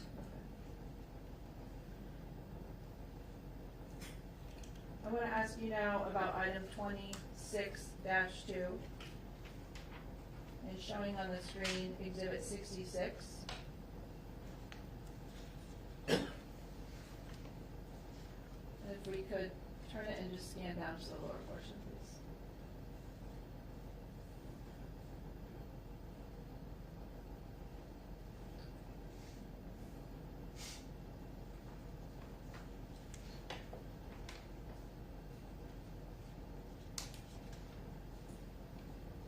Now, item 26-2, was that provided to you at the lab? Yes. And was it described at that time as an earring from the back of, or the bag of Annamarie Cochrane-Rintala? Yes. And were you at the autopsy when this was collected? No, I was not. Okay. So you came in contact with it at the lab? Yes. Okay. And what testing did you do on this item or measuring of this item when you were at the lab? So I measured the item and made notes of the color. The stone was a clear stone, approximately a 1/4 inch wide, and then the entire length of the item was about a 1/2 inch, and that was a silver colored post. I then noted red brown stains and did that screening test for the presence of blood, which was positive on the stains on the stone and post. And then I did a swab for DNA from the stone or from the post. I don't recall if I did it from the stone. I could look in my report if needed. Okay. Nonetheless, you did swab the post of this particular item? Yes. Okay. And I know you indicated on the last item you didn't feel that there was enough to do the human confirmatory before you sent it to DNA to preserve the sample. Was that the case also with this item? Yes, it was. Now, the 2 earrings that we just discussed, item 2-11, the one at the base of the stairs, and item 26-2, collected from the autopsy. Fair to say they were both silver with a clear round stone? Yes. And they both measured a 1/2 inch long with a 1/4 inch in diameter stone? Yes.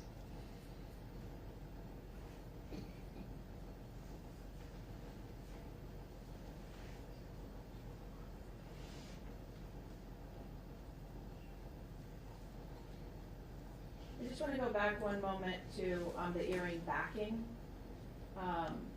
When you observed it at the lab, did you observe any sort of damage at all or deformity in regards to that item? Yes, it was slightly bent. Okay. Thank you. I have no further questions.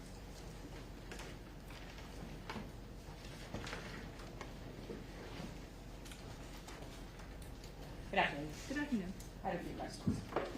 First of all, I think you, is it fair to say that when you went to the crime scene the next day, that you were you placing placards, or was somebody else placing placards on evidence? I typically do not place placards, so it wasn't me. Okay. Do you remember seeing?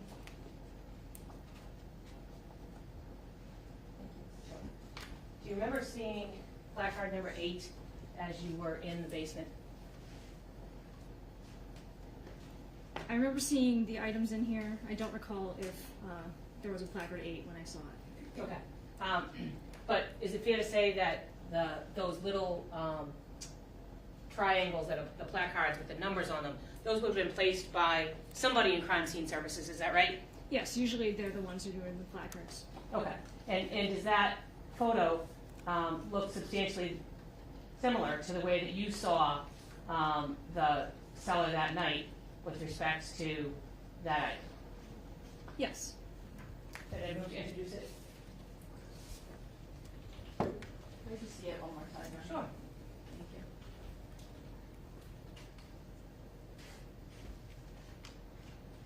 Thank you. I have no objection. It's exhibit number 146.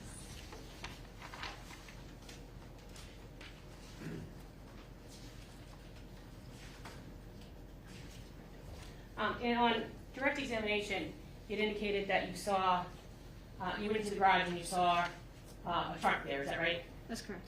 And is it fair to say that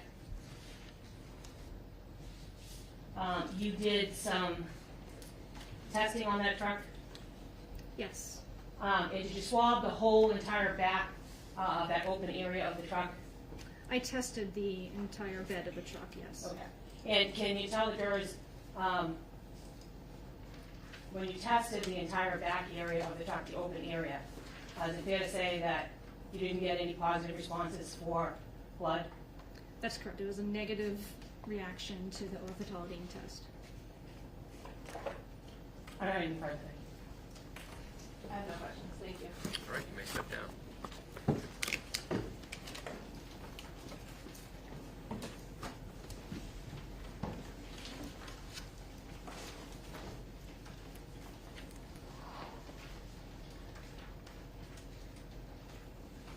Members of the jury, that is all we have for today, so we'll be breaking early. You may recall me saying this when we impaneled, but tomorrow we won't be in session, and so we won't need you here today. or tomorrow rather, so you have a 3-day weekend, at least from us. But I will ask that you be back on Monday at 9 o'clock, and again, I will instruct you not to discuss this case with anyone, including each other. I will instruct you not to conduct any form of outside research or investigation into this case or any aspect of this case. I instruct you to avoid contact with any of the participants in this case, and I instruct you to actively avoid any media account concerning this case. So don't watch or listen to or read anything about this case or related to this case. And again, that may require you to change your routine a bit, as I hope you've been doing throughout.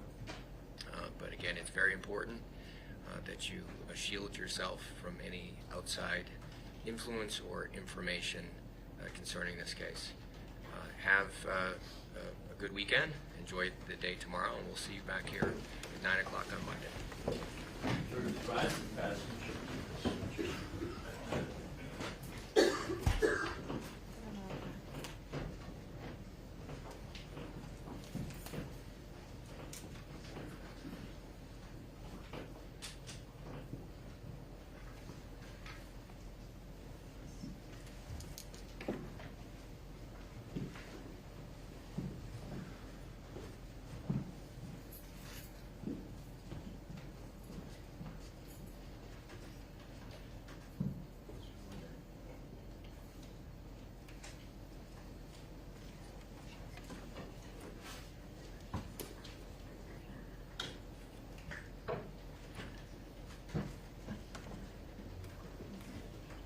Anything that we need to take up before we break? Just the witnesses for Monday, Judge. I have put all of my witnesses on call for Tuesday morning at 9, okay. As the court instructed. I'm hoping, Judge, because I don't think my case will be more than a day and a half, I'm hoping to get you jury instructions on Monday. Okay. Just so you'll have some time with them. I don't know. That's my plan, is to try to get jury instructions on Monday. Sure. Thank you. And you don't have to have all your witnesses. I don't know how many witnesses you have, but... I have the majority of the witnesses. I don't think any, from the defense perspective, at least on direct examination, I don't think any of the witnesses, other than the experts, will be very lengthy. I think the other witnesses will be very quick. I don't know what the Commonwealth will do for cross-examination, but in prior trials, they hadn't cross-examined very well. I know they get to do whatever they want now, but I'm not expecting it to take as long as it did the last time. I'm sure you meant very long. What did I say? You said very well. Oh, I didn't mean well. I didn't even know I said that. I apologize. She didn't mean that. She had never said that, Your Honor. I didn't say that. I don't even know why that came out of my mouth. You did I say meant it. long. No, I You did say mean it, I but I know. didn't mean to say it. It's okay. Attorneys can be show. I apologize. We're just giving you a hard time. So I don't know if you know what the lineup is for Monday. If you do, at this point we're getting down to, I guess, a limited number of potential witnesses. So in terms of my preparation, I don't need to necessarily know. But if you have a lineup in mind for Monday, or at least, and I don't know if your expectation is that you will wrap up on Monday. I think there's a very decent chance we'll rest our case by the end of Monday. Okay. As I've said to Attorney Scapicio, I think a lot of it depends upon how much cross-examination she does of our witnesses. But we have 3 crime lab, crime scene analysts left to go. We've got Christopher Dolan, who did some fingerprinting. We have Parker Putnam from the Trace unit. We have Tina Grzelka to testify about some DNA results. And we also, I just need to confirm, I believe Dr. Thomas Andrew is also available Monday. So that'll at least get us into the afternoon, I believe. And at this point, unless something changes on Monday, and I would like, obviously, the chance to consult over the weekend, but barring anything unforeseen, I think we may be resting our case at that point. Okay. And Your Honor, I drawn the assignment of the model jury, the jury instructions. I don't know if you have any instructions. Some judges, have instructions that they sort of plan to give, and we can shape our instructions to those if you have any. If you don't, or then we'll just go ahead and produce our own. But I'm just Sure. I mean, I'll have something in mind. Yeah. Even without your input, but Right. I will accept your input. Okay. Of course. Okay. Anything else? No, Your Honor. No. All right. Well, we'll see you Monday. Thank you, Your Honor. Thank you. Thank you, Your Honor. For stands recess, all rise, please.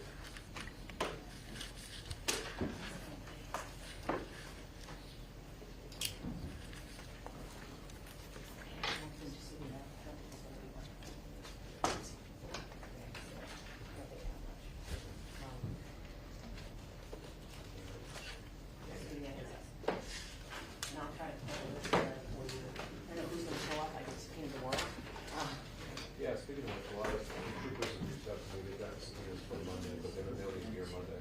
No, Tuesday. So